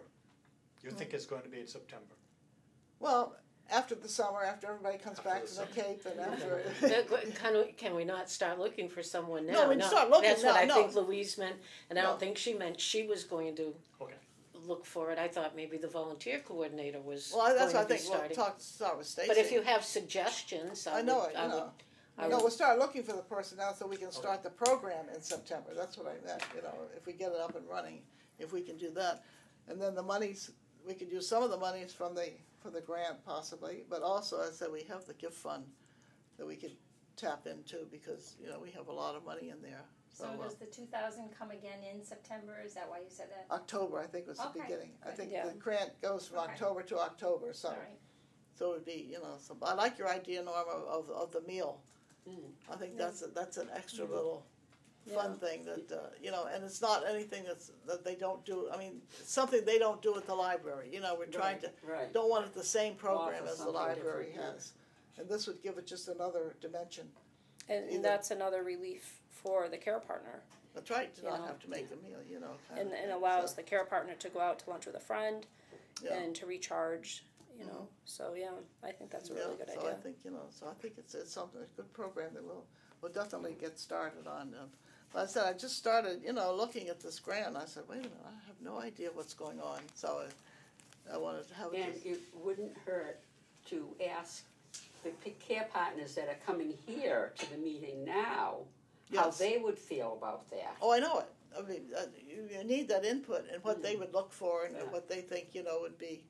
And I know that there are different levels of dementia. Oh, And, absolutely. you know, and we know that in different, you know, it's regressive, it's not progressive, it's regressive, we know. But, so that's, you know, those are the kinds of things you have to take into consideration. And whoever's in charge has to have that knowledge, you know, to know how to deal with the different levels and, you know, and activities and kinds of things like that too, so. This would be more for those with early stage Right. dementia. I think probably to start with, you know, I think, you Really? know, but, I think it would also be a plus for the whole senior center, for the rest of the population of the senior center. I said, we're trying to make this a welcoming, warm place, and this would be a perfect way to start. I think that Norma may be a good person not to run this thing, but to tap for being a caregiver for a person who's still at home. Yes. Because there are a lot of issues that most of us Oh, don't know, and no, I know you it, know, yeah. don't know a person who's either not ready to be in a facility, and we know they all do not want to go to a Well, facility. that's right. You know, and, That's and a right. lot of the issues, and I'm sure Norma is is close to that, unfortunately for her. Yeah, But right. Yeah, but, fortunately, things are working out. She'll be okay. a definite cornerstone Yeah. of this whole project. Okay, let's see, where were we? We were in outreach. Senior public computers. Shashi, Yes. Well, things are kind of moving along. I have the spec that I wrote and passed around to everybody. I think I've given a copy to John Covey, and we have an intern who's starting tomorrow. Oh, That's so wonderful. Yeah. In fact, the plan is that John is going to walk him over and introduce him to all of you. Oh, good. So That is they'll the be plan. here at 1:30. Yeah, I told him we're starting at 1:30, so a little And this will before be that. through the summer? Yes, summer intern. And whether he will continue in the fall or whether he's going to be right. available part-time, because web pages require maintenance periodic, and I don't want to be the one having to do the job of maintaining it. You'll have to work that issue out right. in Yeah. September. But for now, we'll get this thing done, and I will need all of you to look at it and talk to this little kid and this kid, and see how things go along. That sounds That's wonderful. Wonderful. exciting, very good. That sounds great. Oh, that's terrific. That and that has to do with the website too, the whole thing. Sorry? The computers here. Yes, Have we seen any increase in usage of the computers or not? I haven't. I haven't either. I've no. hardly been here, so I'm wondering, the one in the dining area, if we move that to by the windows, would that make a difference It would still be Let's accessible. hold off on that. Hmm? Let's hold off on that because I wasn't going to jump the gun. Yeah. But one of the things I need to do is to make that the homepage on that computer because Roger's Coffee Shop meets over there and maybe I can get some of them to go sit at that computer. Oh, okay. That's why I don't want to move it just yet. Yep. Also, some of the people that come in for lunch, that may Yeah. take some time too. So if Yeah. I put it far away Yeah. on the other computer, I mean, for test purposes, you know, Sure. I'm sure we'll go through many cycles, many feedback, and it never goes in the course of developing software never runs smooth. It's just like the course of true love. But yeah, I expect a lot of comments and maybe brickbats and whatever it is, and we'll figure something out. Well, that's The good. comments are important. Oh, absolutely. Oh, I know it. But That's, I've noticed that the library's computers are very heavily used. Yeah. But that's different because the library computers are secure. You have to log in, and you can have access to all kinds of stuff in I the know, library. that wouldn't be the same here? No, we're just going to get to a stage one Okay. where people here start using it, Okay. not buying dust anymore. I think Don't look at me. we'll get you We're, there. we're gonna Norma. get you an email address. And we'll put it right on the front of the newsletter. Front page news. We'll get Norma there yet. Teach her how to push that I've got one nothing button else and to then. do. Wait till you start shopping on the computer. Then You you'll- never Oh, thought- then you'll have a ball. You never thought you'd be a belly dancer, Yeah. so. Never one of say the- never. I have other people that do that for me. My sister does too. One of the things we talked about, if you recall, when we were at the finance committee meeting, was that I think it was Gene Budenhagen who said, what about those laptops, Yeah. the iPads that are sitting, that are from the school, that when the school does a refresh, what happened to those iPads? Maybe if I got a half a dozen of them, and somebody could check it out of the, Yeah, That's what Oh, I think senior we should center? do. yeah, and that is next step after we get this going. yeah. When we talk to John. Then we'll get normal one. Yeah, we'll get normal one. Maybe we talk to John Covey tomorrow if he comes. Well, He's walking the Yeah. young man over here, so. well, just as an aside, ask Sure. him where those are. Yeah. And if they're available for us. It might be something to, because I think people would really enjoy Oh, yeah. having one of those. Yeah, if they can go check one out of the front desk, Yeah, go sit down and use an iPad. yeah. They could take it home too. We're not there yet. Don't say that. Well, and You would enjoy it. Well, they probably don't have Wi-Fi, so that would be a, Yeah, that would be a that problem. would be a different, That would be that the would be problem, difficult. yeah. And Well- it may not come back. So that's why I'm saying. Well, we'd have their Oh, name no, and no, phone you'd have to number sign so up we for could, it. an address so we know where to go get it. Enough things disappear from here. Well, and like Shashi said, one thing at a time, not to jump the gun, but where some of these things intersect is, again, one of the people we have on our core team for the dementia-friendly stuff is Debbie Dowd Foley from Elder Services of Worcester, and there's been some technology grants for care partners to help with technology, and it's been very broad. So some of it has been for like an alarm system, closed camera system, so if the person wanders or so it can be like home safety issues. But there's also funding to get tablets for someone with dementia to play memory games or to do things to divert them if they're getting agitated.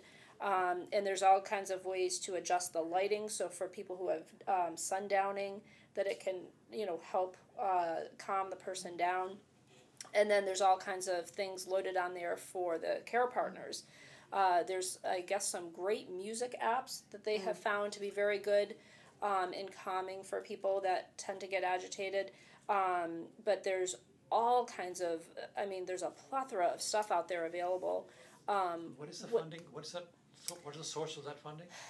Debbie Dowd Foley, Elder Services of Worcester, they had gotten a pilot grant last year to do some technology funding in regard to dementia care partners.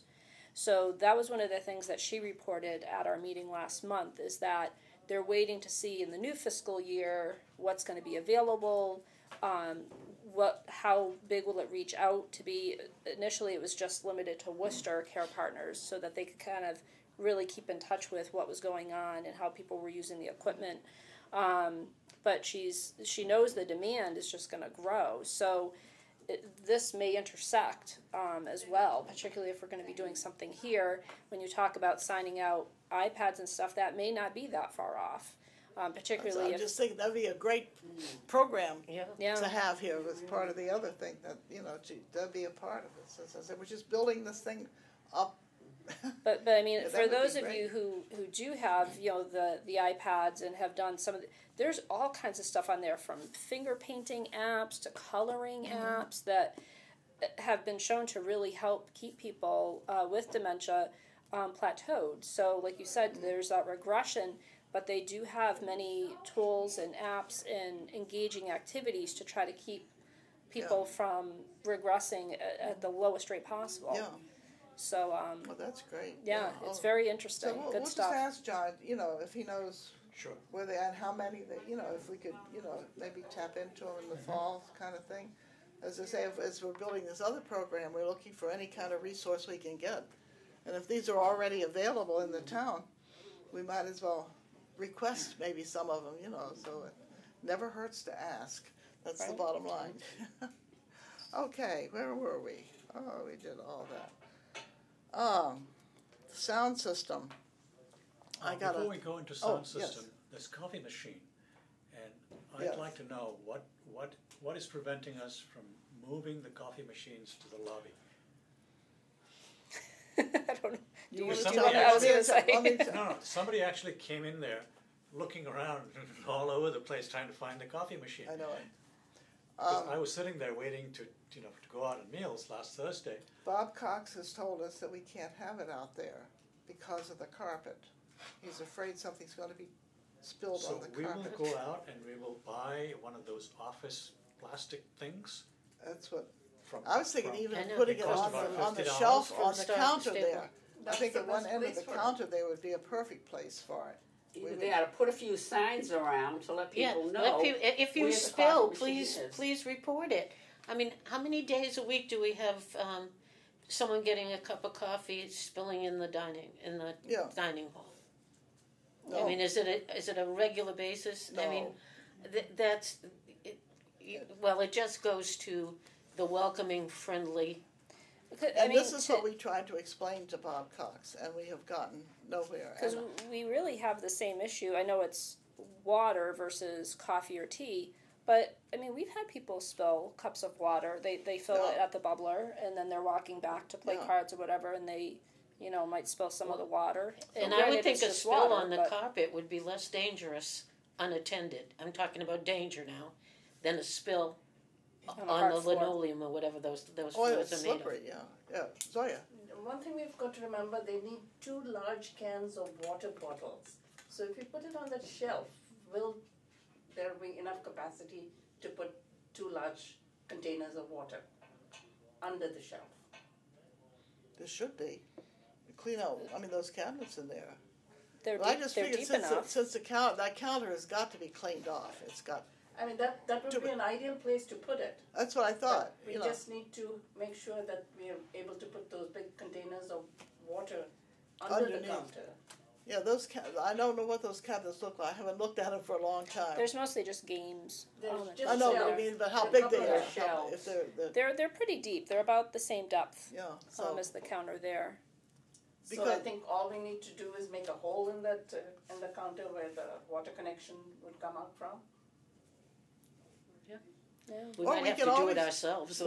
we can always put a We'll little put it there. table at the end of the counter and have it on there, But to me, I thought the counter was sturdy, and it's already there, and we can clean it off because we don't all that stuff on there. Right. Oh, that would be a great spot for a coffee machine. And then there's plenty of room for the cups, and I mean, you can just spread the whole thing out and. And Because will all we- those papers on the counter has They're- always bugged they're me. going, It's they're such a gonna mess. go. Those And need the to aroma go. will Yeah. hit the people going by. The Yes. smell of the coffee. Yeah. And that's the thing that to have and let them know where it is. Back in the corner, it doesn't know. And the other thing we've talked about too is having it there is in the vision of the receptionist. So if somebody was having difficulty, or a receptionist could Yeah. assist them if need be. Yeah. How about the coin thing? Is that on there now? for the water? No, and on top of that, the coin thing for the pods has now broken. So I'm not happy with the coin thing. Having worked in a place that had a Keurig machine, which, and I think they probably are always less capacity than they get, and it was always on the fritz. Who's in charge of this? The people that put the coffee machine in?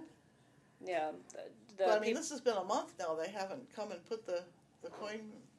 No, and then we called to let them know the coin op on the dispenser is now jammed and not working either. So Are they coming? they're supposed to be. Have you checked the coin box that's inside to see why it's not working? Because that used to be one of the problems we'd have if the coin bin was filled, it would take coins, but it wouldn't give you what you wanted to buy. Carmela's We'll take the been money, but not give tinkering with it. But that's She's a good been thing to trying look. I mean, yeah. if it hasn't been looked at, that might be something to look at. Yeah, Yeah. she's been I trying. think it would be great if money from the gift fund could fund the coffee machine, Yeah. and people could get free coffee. They They- would Wouldn't that be love nice? it. They get free Yeah. coffee, and the only thing is, does that interfere with Rogers Cafe? Which was, I but it asked- doesn't That's the interfere other with the I asked him the snack. Oh, question. I asked him this question. I don't think so. That is this coffee machine interfering with your coffee? Yeah. He said, no, it has not affected me in any way whatsoever. No, because I think the men that attend his group Yeah, they're will, making will continue to attend Oh, his yeah. group. Oh, I yeah. don't think there'll be a no, and they buy snacks there too. So, yeah. but I know that in Northborough, coffee's free. Oh, I didn't know that, but I Yes. just think Oh, is people it? would Oh. Yeah. really enjoy it if they could get a free cup of Yeah. coffee. Or it might be something where we, look for. I know we're still trying to figure out the sponsorship of some of the other things that we've been talking about, but have a monthly coffee sponsor. Yeah. We could do that as well. Yep. Yeah. Have a little name on there. Instead of Keurig, have somebody else's name on This there. month's coffee is sponsored by. Does that mean nobody can get coffee right now because the dispenser's not working? Well, we've been taking the pods out and just giving them Okay. rather than so we just have them off to the side and that we just have to hand them, and we're not charging for the pods right now where it's So it's the same thing. because it's an inconvenience to have to come and say, where are the pods? So just take it. I was trying to find Bob's email, but I don't have it. I don't have the latest email from him about the coffee kinda machine. know. But Before we leave this topic, I think I like the idea of if we could somehow make it free. Because I notice that oftentimes I go to a restaurant and an elderly person will walk in. The first thing they do to sit down is order coffee. I say, Yeah. wait a minute, I have coffee at the end, dessert, but they want to start. So, I don't know the process here, but is coffee that important yes. To a lot of people. to a lot of people? My husband, one of them. Or some type of hot beverage. If it's not coffee, and I see tea, people whatever. starting out the meal with coffee. Oh yeah. Yes. So I think that your suggestion of making it free as a service, Yeah. That's Yeah. it's a service yeah. done. Well, and I think it just goes to the welcoming atmosphere, a Right. whole Well, that's lot the of whole other thing. things, Friendly, making yeah. people feel comfortable, appreciated, which I think is something that they don't feel so much all the time here now, but the people feel appreciated and comfortable, and I think they're more likely to participate in other ways. So what's the next step? Just don't charge for it. No. To put I mean, that, the to funding. put it Oh, out to there. move it. Oh, the funding. We'll We have to get it moved we'll onto check the on that. counter. Okay. we'll check on it and see what we can do. We need to We'll first work have on a Bob Cox more to be allowed to we'll- get it moved on the We'll see counter. what we can do. We'll talk about it. I think that's the first Go through step. some channels, maybe. Right now, are we obligated, I know like with vending machines, this happens until you actually own it. Are we obligated to get the pods from whoever is this distributor of the machines at this point? We're not obligated, but it's strongly suggested. Okay. But so right now what we have is kind of a mix. When we've done the shopping for the monthly movie, we've gotten things at BJ's when it's been on sale, because that's where we do our Right. bulk shopping for the movie. And then some supplies have been coming, from the office supplier that's giving it to us. So right now it's kind of a mix. I was at the knitting group for a little while on this past Friday, which was also movie day, and for some reason, and I didn't do it, but someone mentioned that there were 4 different coffee pots in operation.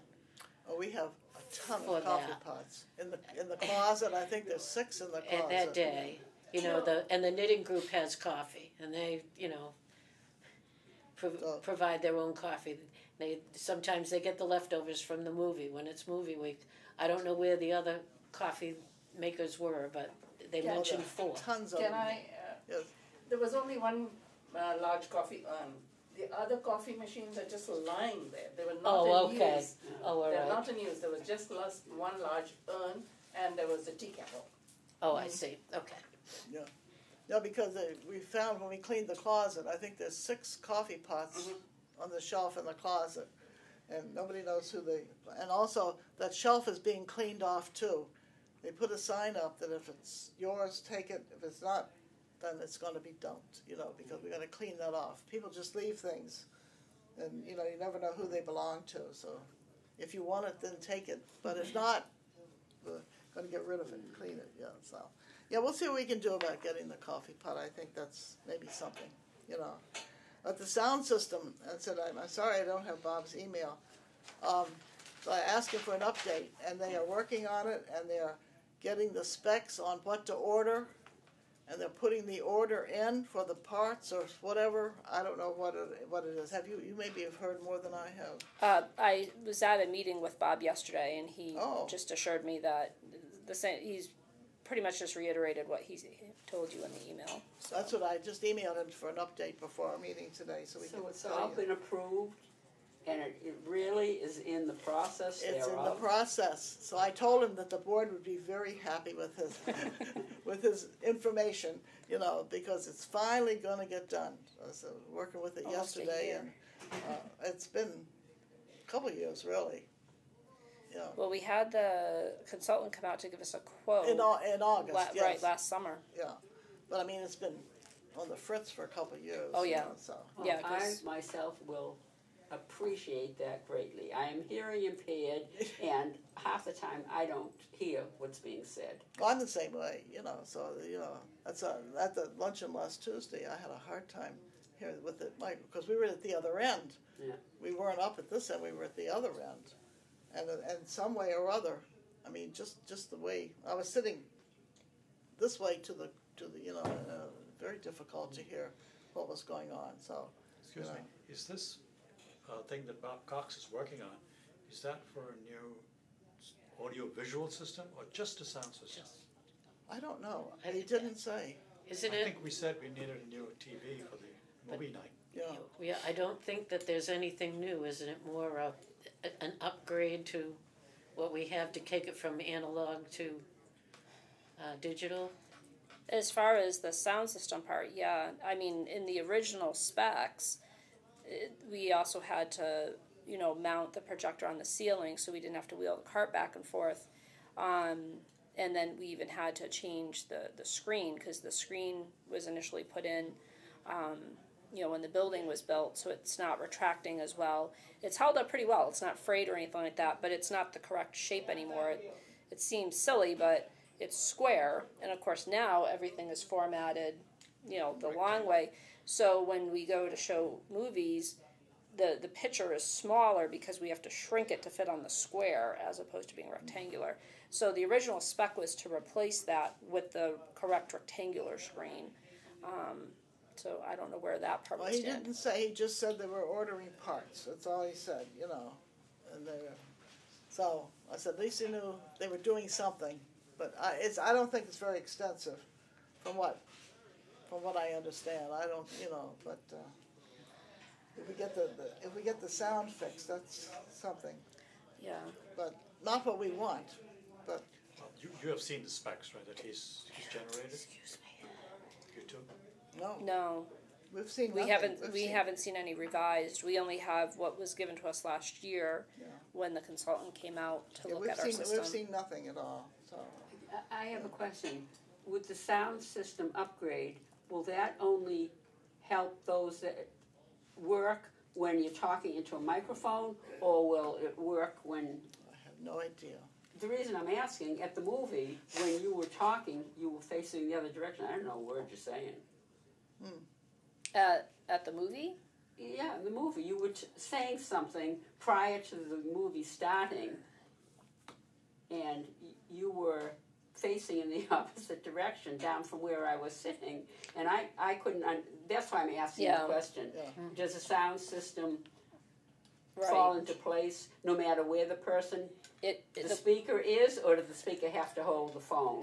No, the it microphone. should go through the ceiling. Yeah, I tried to do that. I tried to put myself in the center of the room in hopes that people would hear me better, but obviously that didn't work. Yeah. Well, But, you weren't in the center without realizing. But the biggest issue is right now where we don't have a cordless mic, you're really Oh, yeah. limited. Oh. Yeah. That's a problem too, and that's one reason why last Tuesday we had all the speakers congregate down to the kitchen end because we figured, it would The just voice would, right. Yeah. forward, yeah. But so right now we're very, again, where we had to be corded last week. Yeah. That just seemed like the lesser of the two evils, trying to figure out.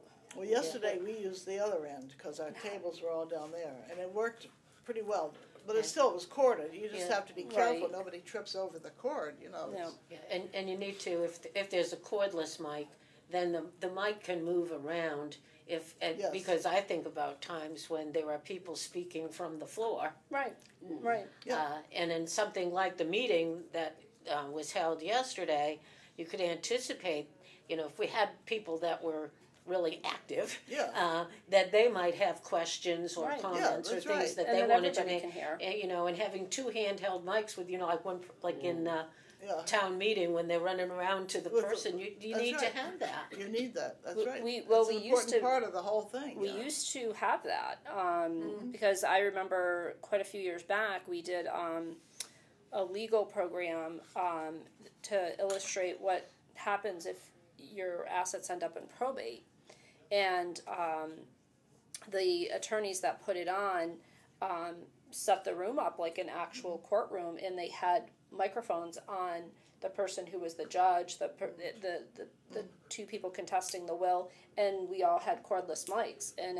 they were able to walk Yeah. around, and it worked out beautifully. But now we don't have even one don't have cordless any- mic because of the analog issue. Yeah. Right. So Don't have See, any, that's what disturbs me about this whole thing, that you're telling us that, yes, it's been on order, or it's in the works, but we What? don't know what's in it. Yeah. We don't know if it meets our needs.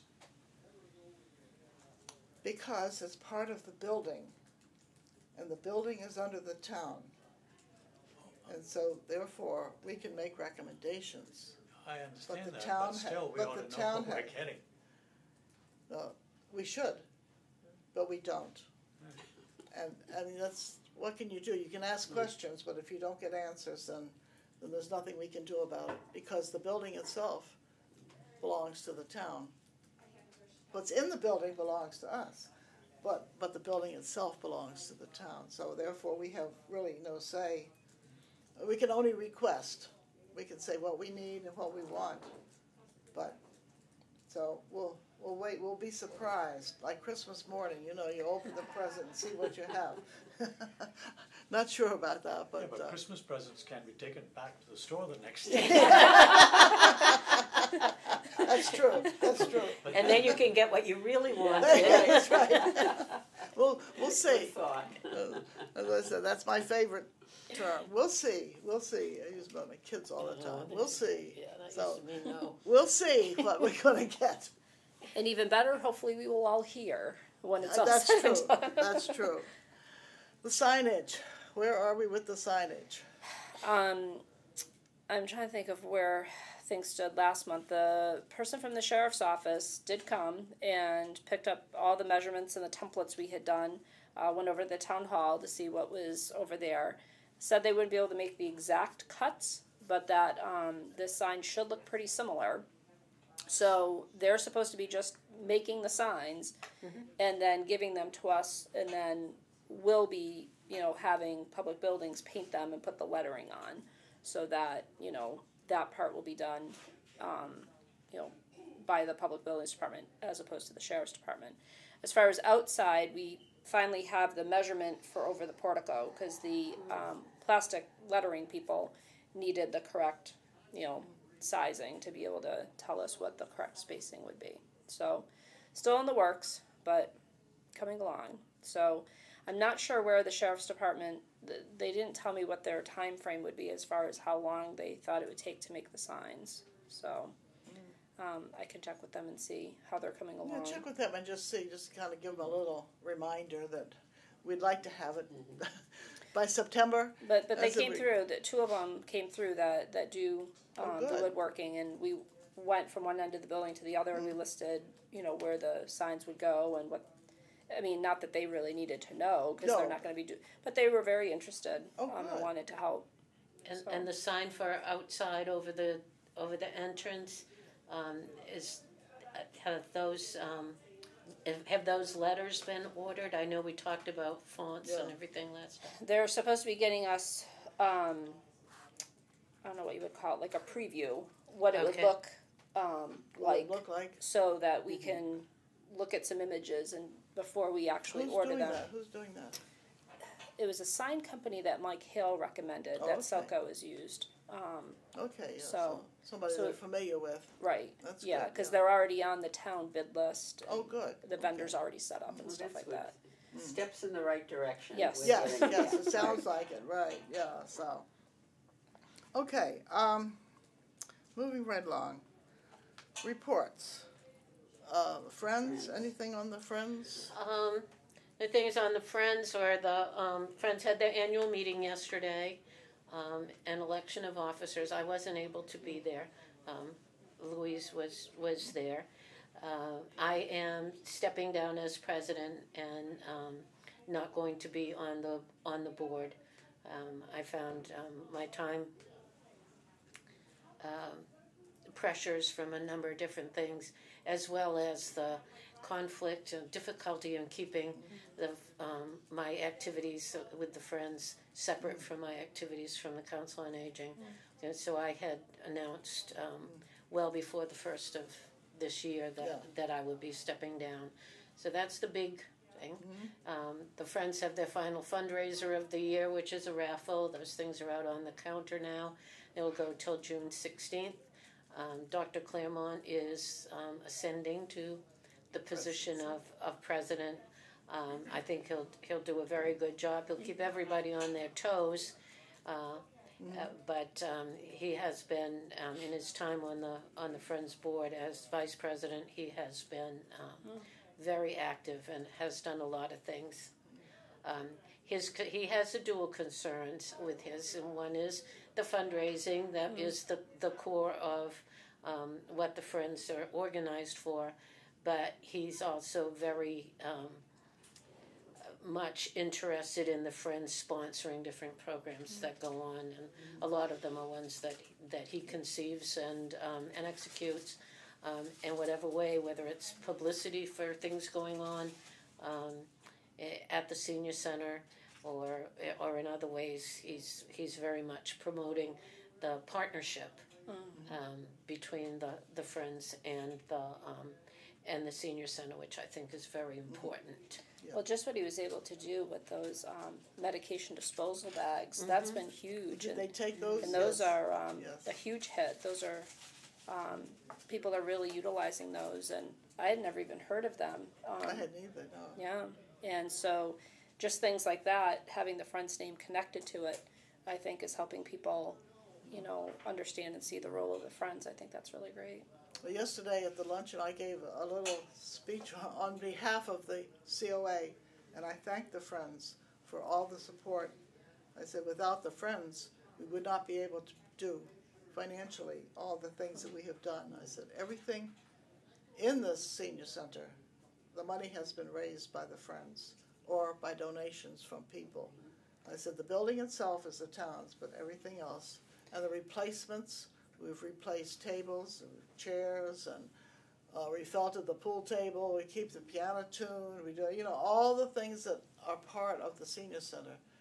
And so I thanked the friends and told them how important they were to us, and so they seem to. And the big thing being the newsletter. I mean, if it wasn't for the Friends, we wouldn't be able to mail the newsletter. No. It would be cost prohibitive for the town. We wouldn't have the 501(c) to be able to have the permit. And that's really our greatest outreach tool. So that ripple effect to outreach, none of that would be possible without the Friends. And I think so many people don't understand what the Friends do. I said, no matter how we publicize it, unless you're actually a part of it, you don't understand the full, effect that they've had. And if you just look around you, I said, you just thank the Friends for everything. And we had the big new container out there that we had, the Oversight Committee had requested. That's in. For the cushions, and it's a very attractive container. It's a beautiful container, so, and we also, Friends purchased the holders for the vans, the grocery holder things. Those came in last week, so the vans all have their little grocery holders. So hopefully they'll all be at work. So several things we have suggested too. Yeah. So well, thank you, Susan. And talking about the Building Oversight Committee, I think I sent you all their latest report. I tried to send it out, and that their top priority is the kitchen back door. And I sent all this to Bob Cox. I sent him, as I sent everybody else, and I have not heard anything from him yet about this. He did mention that to me when I saw him at the meeting yesterday. So he did say he did. Oh, okay. Yeah. And what did he say about it? That he was looking into different door options, and would be, I guess probably following up to say what the different options would be for that backdoor issue. Okay, good. I don't know when your next meeting is, in June, Zoya? The last Thursday of the month. In June? In May. Oh, in May. Oh, in May. Oh, in May. May. Oh, okay. Last Oh, Thursday. that'd be Was the it 24th. 28th or the 29th? That was the 29th. 29th, I think it 29th. is, I think. I'm So, not sure yeah. if I'm, May? I'm not sure if I'm jumping the gun, but about the garbage disposal. Oh, yes. Bob Cox had said that it's working fine. There was a plumber's report when the garbage disposal had got blocked. He has made no mention of that. He came into the kitchen and switched it on, heard it whirring. He never talked to Beth. He never talked to anybody. And then he sends a report saying that it's working fine. Yes. And that people need to be trained how to use the garbage disposal. Yes. I'm not sure what the training involves. Well, that's what I asked him, but I never got a response. Put garbage in there first. I mean, I don't know, how you have to be trained to use a garbage disposal. That But I doesn't- think don't without stick him having looked at the plumber's report earlier, to make a statement that it is working fine is irresponsible, I think. Yeah. And so that, and I asked him, I followed up in his response to me, and he has not responded back. Because we are So, throwing up so much of food in plastic bags in the bin outside, because we are not able to put it into the garbage disposal, because it'll get blocked. I don't think he realizes the volume of food that goes through through there, and that Because it won't I know take you the mentioned volume. the commercial, You need industrial size. And the other That's question I had was, if we get a commercial garbage disposal, who will pay for it? Will the town pay, or will the friends have to pay for it? I don't know. I don't know where that falls. I think the town, well, if Bob Cox would approve it, the town would pay for it. But like you said, everything in the senior center. It's built into the senior center, so maybe they should pay. I don't know. I have no idea. Yeah, that's a tricky one Or because elder services. even. when they this I'm trying to think how many months ago, it was fairly recently when they replaced the countertop. That was done through public buildings. because, like you said, it's part of the building. Yeah. So, and they had planned on doing that when the building was 20 years old, but they felt it was time to Yeah, it there's surely just so was, much yeah. wear and tear on that one side where the Meals on Wheels are loaded up, that they replaced that whole thing, and that was all done through public buildings. But in the past, when we've had to replace the appliances, because you figure in the 18 years we've been here, we've had to replace the dishwasher, the stove, the refrigerator, and the freezer. Yeah. That's been our responsibility, not public buildings.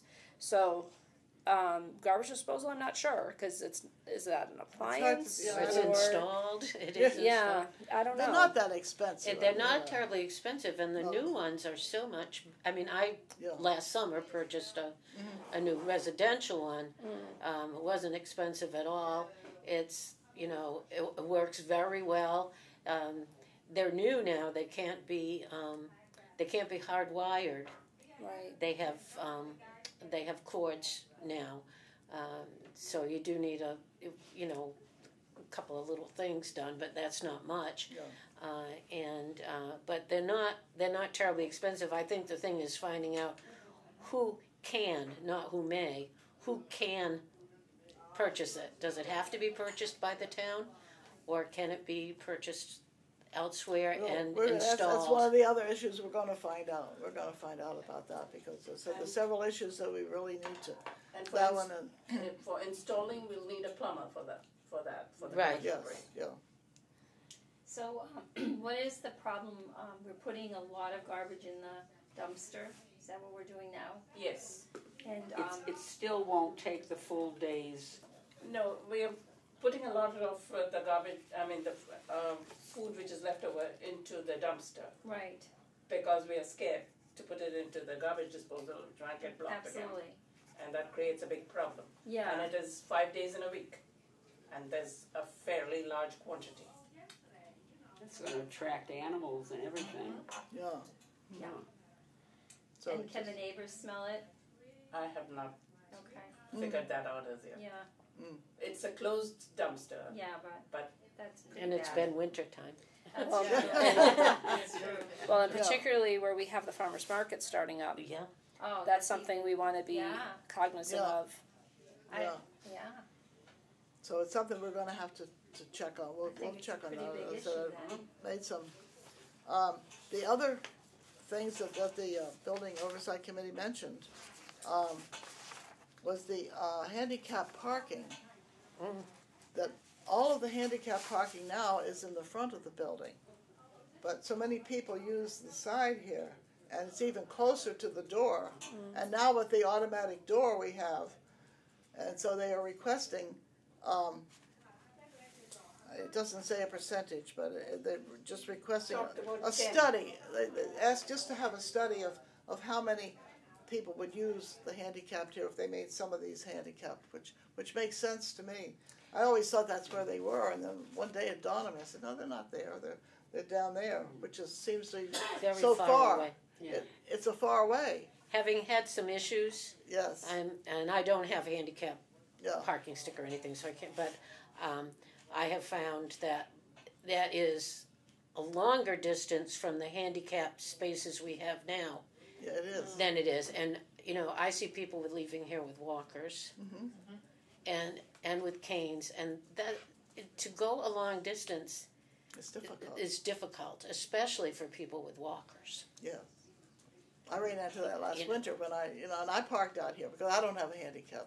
But, for temporarily, when you need to be close, so I know exactly what you're talking about. It makes sense. I don't know who does this. I don't know what, Yeah, I'm not sure Well, either, because I know it's tricky because as far as being ADA compliant, we're in ADA compliance. and that with- doesn't seem Yeah. right. That doesn't, it seems so But- far away. But ADA compliance, you can be at the, go to a building at the Smithsonian and they can have their handicap entrance over the Yes. other block, the Yeah. other side of the building from the mall, Yeah. Right. and it's It's- ADA compliant. The same thing with the with the paper towel dispenser, Yes. it needed to be at a certain height, so if you were in a wheelchair, you could get a towel. Yeah. It didn't say that it had to be nearby and not put water all over the floor, so the Yeah. person that wasn't handicapped. That's Yeah, right. it seems like Yeah. compliance doesn't always equal convenience. No, no, Well, it or doesn't common always- sense even. Yeah, compliance doesn't equal addressing the need. I remember once this subject came up, and the reason it was knocked down was because to put posts Yeah, that was out, Bob Cox. out there in the Oh, middle that's- of the yeah. parking lot, in the winter they wouldn't be able to To plow. plow. Yes. So the whole parking lot would have to be configured in some way that the handicapped spaces would be along the sidewalk, so the posts could be put up. But they could do that. They could do that. We could let them Which- do that. Would be the Yeah. only way to do it, I Yeah. think. Zoya? Instead of the posts, can we just have the signs on the ground rather than having the posts? Snow covered. I guess that has something to do with the ADA. I think Yeah, you have they- to have a I Yeah, forget now what they has to said. be, both on the I remember that, ground yeah. and, But it's something that said they wanted a study done. Yeah. So, Yeah. and that makes sense Yeah, to see who how would many, do you the know. study? And the other thing they wanted was the access and egress, I love that, of the patio, which is down at the other end of the building. And it said the entrance is up to code, quote unquote. Here again, we have the accessible thing. But it's a danger for wheelchair bound and people with mobility problems because there's a 6-inch step off from the hallway down to the patio. And they also wanted to install the automatic door like that we have down here too. It said a ramp along the entire raised entrance with handrails would improve the navigation as well. So, those are the three things that the Building Oversight Committee mentioned at this meeting too. They're doing an excellent job. Well, Norma and there's Zoya. one thing that isn't on there that I had brought up and that is being taken care of. The benches were in terrible condition. Oh yeah. And Dr. Claremont heard about that, and he is going to take charge of seeing that they're refinished. Oh good. Oh wonderful. Good. So yeah. that's not on the list. No, that's not. But it was one of the one things. of the things and it's that's being on the taken list, care of. right? Yeah. Yeah, So, because I had talked with Dr. Claremont and Lily, and we were discussing as far as I know, they've been restained twice since they've been here. And both times the Friends purchased the stain. One time a volunteer did it. I think it may have even been a tax work-off person. The second person was a small home repair person that Walter got from his program, who volunteered his time. But both times the stain was bought by the Friends. So Dr. C said maybe the same thing could just be done. The Friends will buy the stain, and we could see if a tax work-off person could do it or one of the small home somebody repair else, people. yeah, could do that. Yeah, yeah. I had a question that I put to the building committee, but Ah. about who is responsible for the notices which go up on our notice board? Can anybody put it up, or do they have to get permission from somebody in the office to put it up? And how long can they keep it up there for? Because if they go to the window and say, "Can I put this up?" the volunteer might say, "Go ahead, put it up." Is the volunteer authorized to give that permission, or does it have to be somebody in the office who authorizes the notices being put up and when they are taken down? What we've been doing is if it's something town related, like if it's from one of the schools, or like the garden club, if it's a town organization, we tell the volunteers, just let them put it up. That's fine. If it's something where it's questionable, that maybe there's a fee or a cost, and it's not from a town, department or agency or organization, one of the staff members will just check it. So we just say, just ask whoever's closest, if it's Stacy, me, Cynthia, and we'll make a judgment call. But there's been very few that we've had to say no, and usually the ones that we've said no were where it was like a lawn service or, clearly like a commercial type of flyer that maybe would go out in like the Community Advocate or something like that. So we've said, you could put up a business card, but we prefer not to have advertising flyers. I would say that my own feeling on those business cards is they're a form of advertising, and they take up a lot of space on the bulletin board, space that could have better use. I think that those should come down. There are only a few now. Yeah. That big bunch of them has come down. I saw an ad yesterday. Somebody's selling something or other for $100 or something. There's a picture out there. I mean, those kind of things. I don't think personal things. Well, not only that, if it's a business card, it's on the senior center bulletin board, it's almost like we approve of that business. Yes. Right. And, maybe it's not. Maybe that person doesn't do good work at all. If we want to keep them somewhere else, if someone asked you, do you know where I could find someone to plow snow? Well, here's some people we don't know, we don't endorse them, but they're people that have left cards here in the past. Here's something for you. The other thing I was thinking of, just as we have somebody that takes care of the puzzles, we have somebody that takes care of the books, perhaps there'll be someone that would take care of the bulletin board and periodically police it, so to speak, to think that it was appropriate things that were up there. Because people might come and just post things without asking. And they do. And also clearing it up and keeping it neat. What has happened in the past, I think, is that notices that are important to people who visit the senior center, you can't find them on there. Yeah. You can't find them on there. So we wind up posting them in a whole bunch of different places. The bulletin board isn't a place where someone can go and find things out. I know that the bulletin board outside of the consultation room, that's kept up pretty well by Dr. Claremont and probably Lydia. And that's usually and it's neat. Kept just to medical. And it's kept to things that are appropriate to somebody that might be looking for medical or wellness information. And it's informative. It is. Yeah. It is. Yeah. It's very informative. So I have a couple of observations about that. I spoke to Carmela about it. Is she on your committee? Yes. Yes. Yeah. I don't know if she can relate to you. Maybe she'll get around to it. But basically what I suggested was the following. Have a strip, maybe this wide, on one side. At the top you put a label new. Whatever is new, fairly new, goes there. And that should, after a week, be moved over to the regular portion. The second thing I suggested, that everything that's posted on that board, or any of our boards, should have an expiration date. When somebody comes in and say, I want to put this, you look at the watch, okay, this will put the 3 weeks, 2 weeks, put an expiration date, so that the person who's going to be looking at maintaining these boards will periodically throw away the stuff that's past expiration date. Great idea. That's good. yeah. The other thing is, I understand what you're saying. If a handyman were to come in here and put something up there, oh, this is recommended by the senior center. And Yes.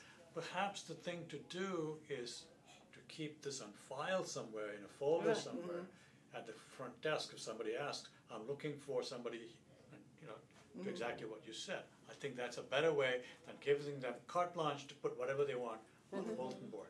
Yeah. Perhaps we even need a note at the bottom of the thing Right. saying, do not post without Yeah. consulting permission, the office.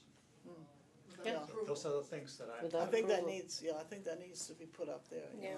But, I put up one yesterday for the Friends, but I do that every month. So Right. I assume I have permission every month to post those notices. We did try having like headings at one point, and we found that things varied from month to month, so things spilled over on the. But we had like things to do or places to go, and that's where we had things like the Friends notices, different musicals, different flyers that would come in from organizations, and then we had, you know, like for sale. So if somebody was moving and they had something that they wanted to post up there, they could.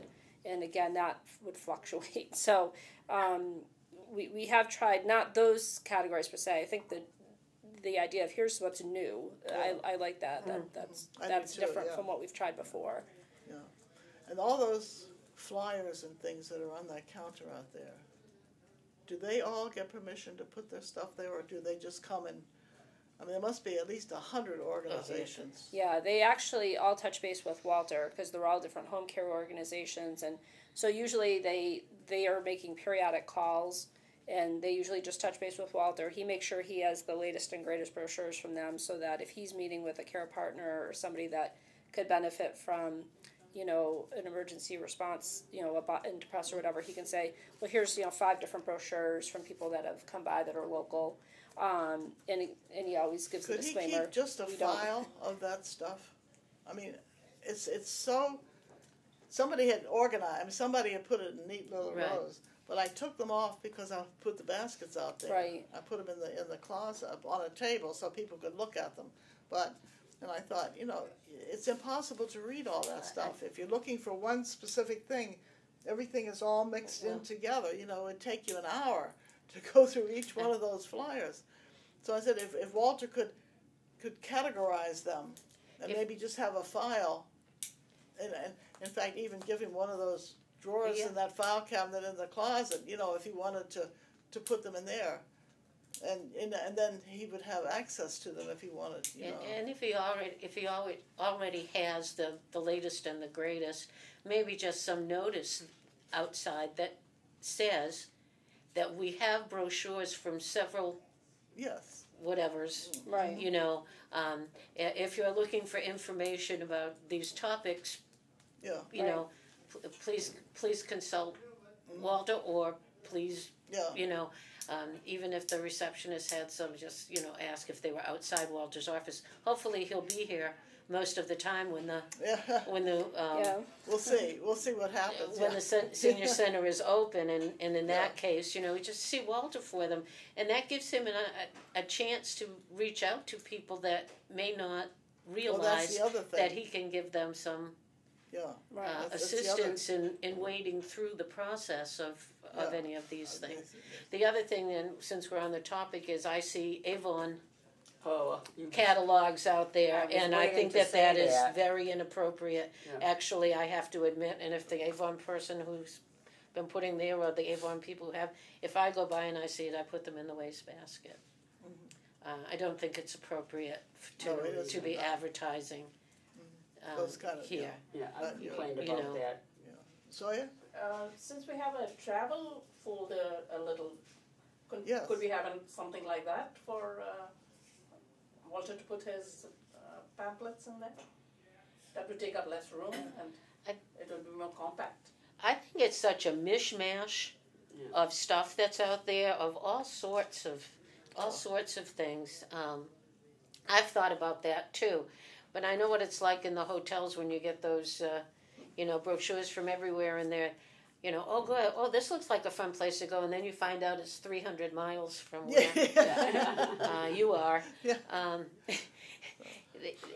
I just think that it's just so confusing as to, I think people don't even bother to look at them because the array's there. Well, this And is I'm what- going to go through and find everyone that has, you know, that might be giving you cleaning service at home, or, Yeah, you know, yeah. something like that.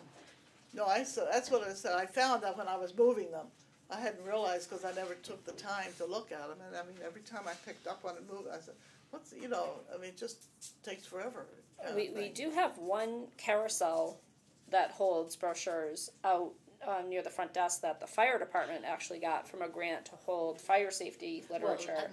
And it really only, they have literature to really fill up like one side, which leaves the other sides, you know, free. Well, I was thinking too that that's a good place to put some of these brochures that are actually informative, not just the things that come from the fire department, but other ones that, Tick you know, mosquito have a little prevention. bit, you know, they might have some information about a particular condition or something like that, you know, some, like a diabetes one if that's there, that, you know, give Yeah. you some hints for diabetics, things that are like that rather than for services that you can have, but information. I think that's an appropriate Yeah.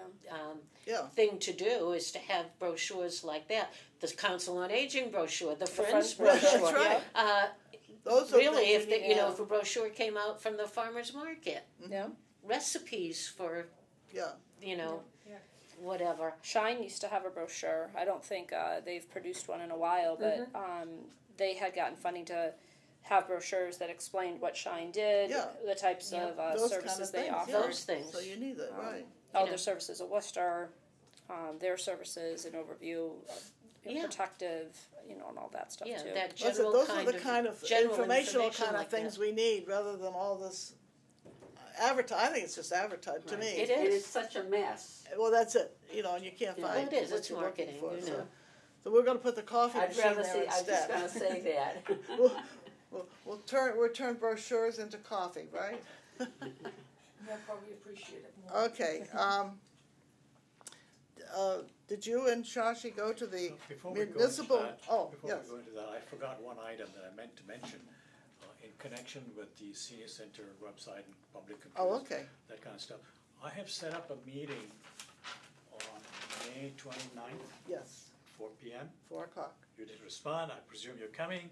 I told you fine. that. John Covey will most likely be there, and it's going to be in Kevin's office.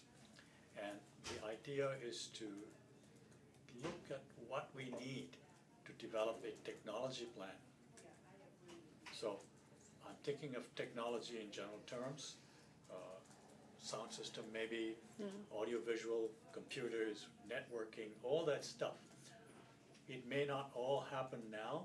It may happen when they redo the building, but we need to have a plan in place. And actually, I had a talk with Ellen, and she actually sent me links to technology plans that have been developed by others, as well as a template for developing a technology plan. So we'll talk about this. Just thought I would let you guys know that we're meeting on May 29th. We have a report from the Phase 2 Self-Assessment Committee. We had set up a technology and communication thing. I should pull that report out for you, or if Sharon can pull it out, so that you can just kind of look at that. There were goals and objectives that were, the people did a lot of work. Yes. I think I emailed that to you. did. Oh, you have It's it, the one from okay. Helen, Yes. Helene Yeah, yeah. Tannenholtz Yeah. and Ginny. Ginny McNamara yes, Yep. I think did I a have lot has of it. work. We'll bring That that. should in- go into Okay, the you have that, strategic right? plan. Yes, the Well, parts technology of it, should be yeah. part of the strategic Yeah. plan. Yeah. But the technology plan should But it also should be start able to now. stand alone. Yeah. on Yes. The strategic plan can refer, Yeah. right. Yes. But I mean, a little Right. mention should definitely, be in. definitely. Yes. So that meeting has been set up for May 29th, The 29th, the 4. I'm Where sorry? is it? At the town manager's office. Oh, okay. You know that small conference room? Yes, yes. What I- time? I'm sorry? What time? I don't 4 know. o'clock. Okay. I don't know that the whole board needs to be there, but if somebody else I feels they need to be there. So I'll be I there. put Kevin on distribution, since his office is right there, he can walk in if he feels like it, but he doesn't have to feel obliged. Yeah, but he But may I think- want yeah, to he be might, there. because yes, he so- was there the last time, Yes, yeah. the last time we met. Well, we met with Yeah, John, yes, John, yes. he was there, so, Good, and he's interested in what we're doing. okay. All right, MVP, MVPP, Municipal Vulnerability Preparedness Project, a mouthful. you wanna talk? or And I- Sharon and Shashi went, You'll the get it from 9th both and sides, Yeah. last Monday. Because they split us up. They wouldn't let us be together. Oh, So good. we had to be in, well, there's actually 4 different groups, but I thought it was very well run. I thought it was very enlightening. And I was very excited with the outcome of the next steps. But I'll let Shashi kind of give the background. Basically, it's like this. About 2 years ago, our governor issued Executive Order number 569, establishing an integrated climate change strategy for the Commonwealth. And then there's a whole bunch of whereas climate change presents a serious threat. whereas extreme weather events and so on and so forth, so I'll pass this around if anybody's interested in looking at it. This is Executive Order 569. Then the gist of the meeting is as follows. Whether we agree or disagree as to the cause of climate change is happening. So this is what is expected. This is what increased precipitation intensity, like the storm we had yesterday, decrease in heating degree days, increase in cooling degree days, health impact, stress, increase in bugs, and so on and so forth, extremes of weather, and drought. So the idea here is that the governor wants all these communities to have these kind of certification called MVP certification. And what they want to do is for us to get together. He invited all the heads of department. The head of our department delegated to me. She's a good delegator. So she was the head of director. So that's why we were there. Yeah. So the idea is that to identify vulnerabilities in the town and then figure out what we're going to do about it. And we we broke up, like Sharon was saying, we broke up into groups. We had to sit and brainstorm ideas. The first day it was identifying vulnerabilities. One of the things that I was really surprised, I didn't think about, was we're all very happy with Selco and the fact that we have a low electricity rate, all that stuff. But Selco is limited in the sources of energy. Because where do we get our power from? We buy it from somebody else. So what about backup generators? Do we have enough backup generation capability? Where are the areas that are prone to floods? Like we saw the huge flood on Route 9 the other day. And the areas up north where there's a lot of wetlands. So we've got to identify the areas of vulnerability. That's basically what we did on the first day. On the second day, we came up with things that need to be done and they needed to be prioritized. But we don't have to spend a lot of time talking about it because the consultants who ran the seminar are going to have a listening session, they called it, where they invite the people to come and listen, and they will present the findings, and then they'll actually put out a report that's available to everyone. Oh, that sounds good. One of the things that, like Shashi said, that was kind of like the eye-opener for him. What I found to be an eye-opener was learning about the trees and the tree canopy in Shrewsbury. So Shrewsbury obviously has a lot of trees. Our trees are older, and the types of trees that we have will be changing over the course of the next 50 years because of the climate change. And so that will be changing the tree canopy. And obviously with severe weather events, because of the amount of trees that we have, that puts us at a vulnerability for downed power lines, road blockages.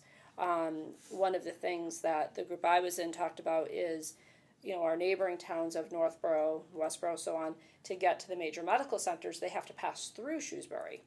So even if, Shrewsbury might have something under control, we have other towns passing through Shrewsbury, that was a vulnerability too. So it was really the whole gamut. It was very far-reaching, and they broke it down into 3 things that each group had to look at. The environmental impact, which, like Shashi said, the wetlands, things that's just how it is. This is the makeup of Shrewsbury. Societal, so how it would affect the actual people in town, what were the vulnerable pockets in town. So obviously in that regard we were looking at schools, how many assisted living facilities and things like that we had in town. And then infrastructure. So then that came to the things the town can control, or things like Selco. So they looked at those 3 areas and went through a certain step-by-step process for each of those. See, one of the things that came up several times was the fact that over the next several decades, the climate in Massachusetts is going to be like the climate of North Carolina. North Carolina within 50 years. I Nice. think. That's right, that's So right. no need to move down south. The south is coming to you. They're saying that we can now expect in sometime next several decades a Category 4 hurricane. Now he said, so what's a Category 4 hurricane? It can blow a refrigerator down the street. Yes, That intense. yeah. He said it can strip the bark from a tree. That's how intense. So the other thing that you have to realize is that yes, you may be able to right now self-sufficient, but all the neighboring communities may be out of commission.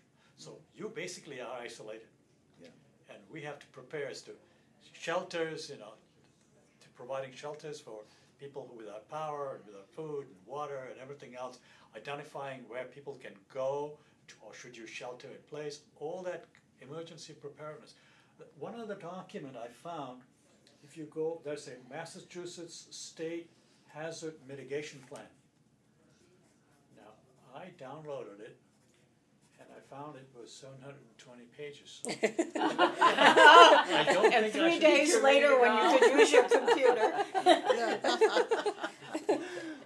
Well, But the, if the, anybody's interested, I see some people that want But us to the, get out of here, The I think. the proofreaders. proofreaders.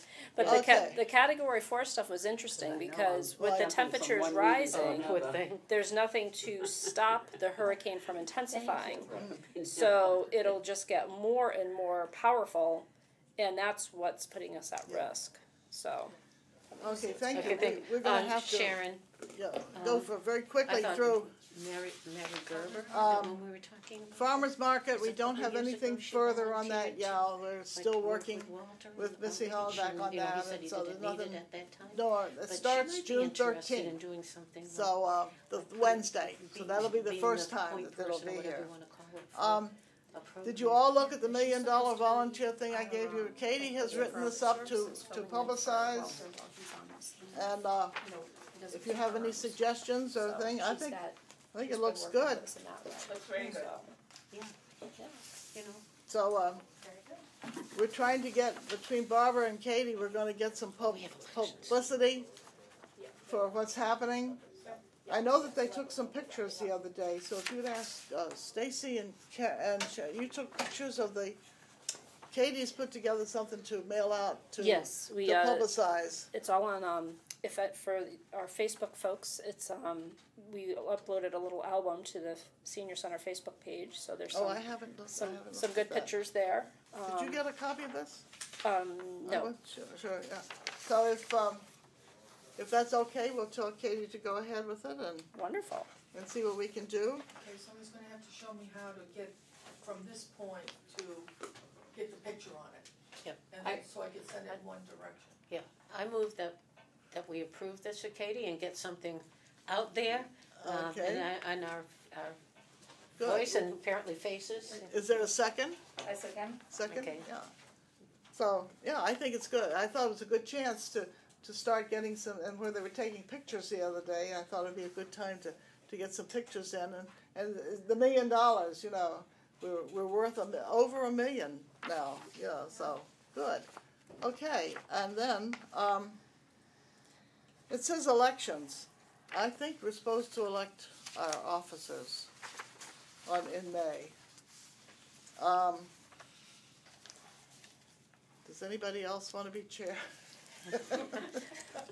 I move that Louise Russell continue as chair into fiscal year 19. I second. And I Any make a discuss- motion that Sasha. Okay, we need to know those in favor. Oh, Aye. and Shashi, go ahead. Did you make your motion? Oh, I I make a second- motion I that second that Sashi be continues as vice vice chair. chair. All those in favor? Aye.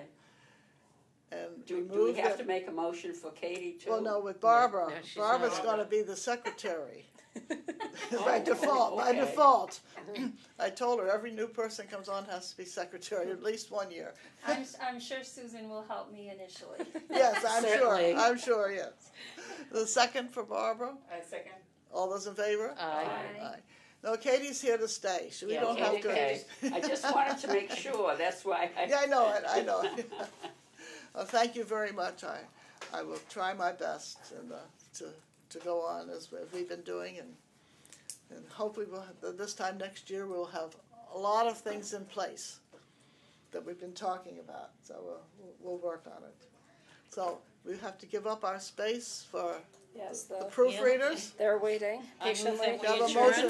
motion. Second, adjourn. All those in favor? Aye. Aye. We are adjourned.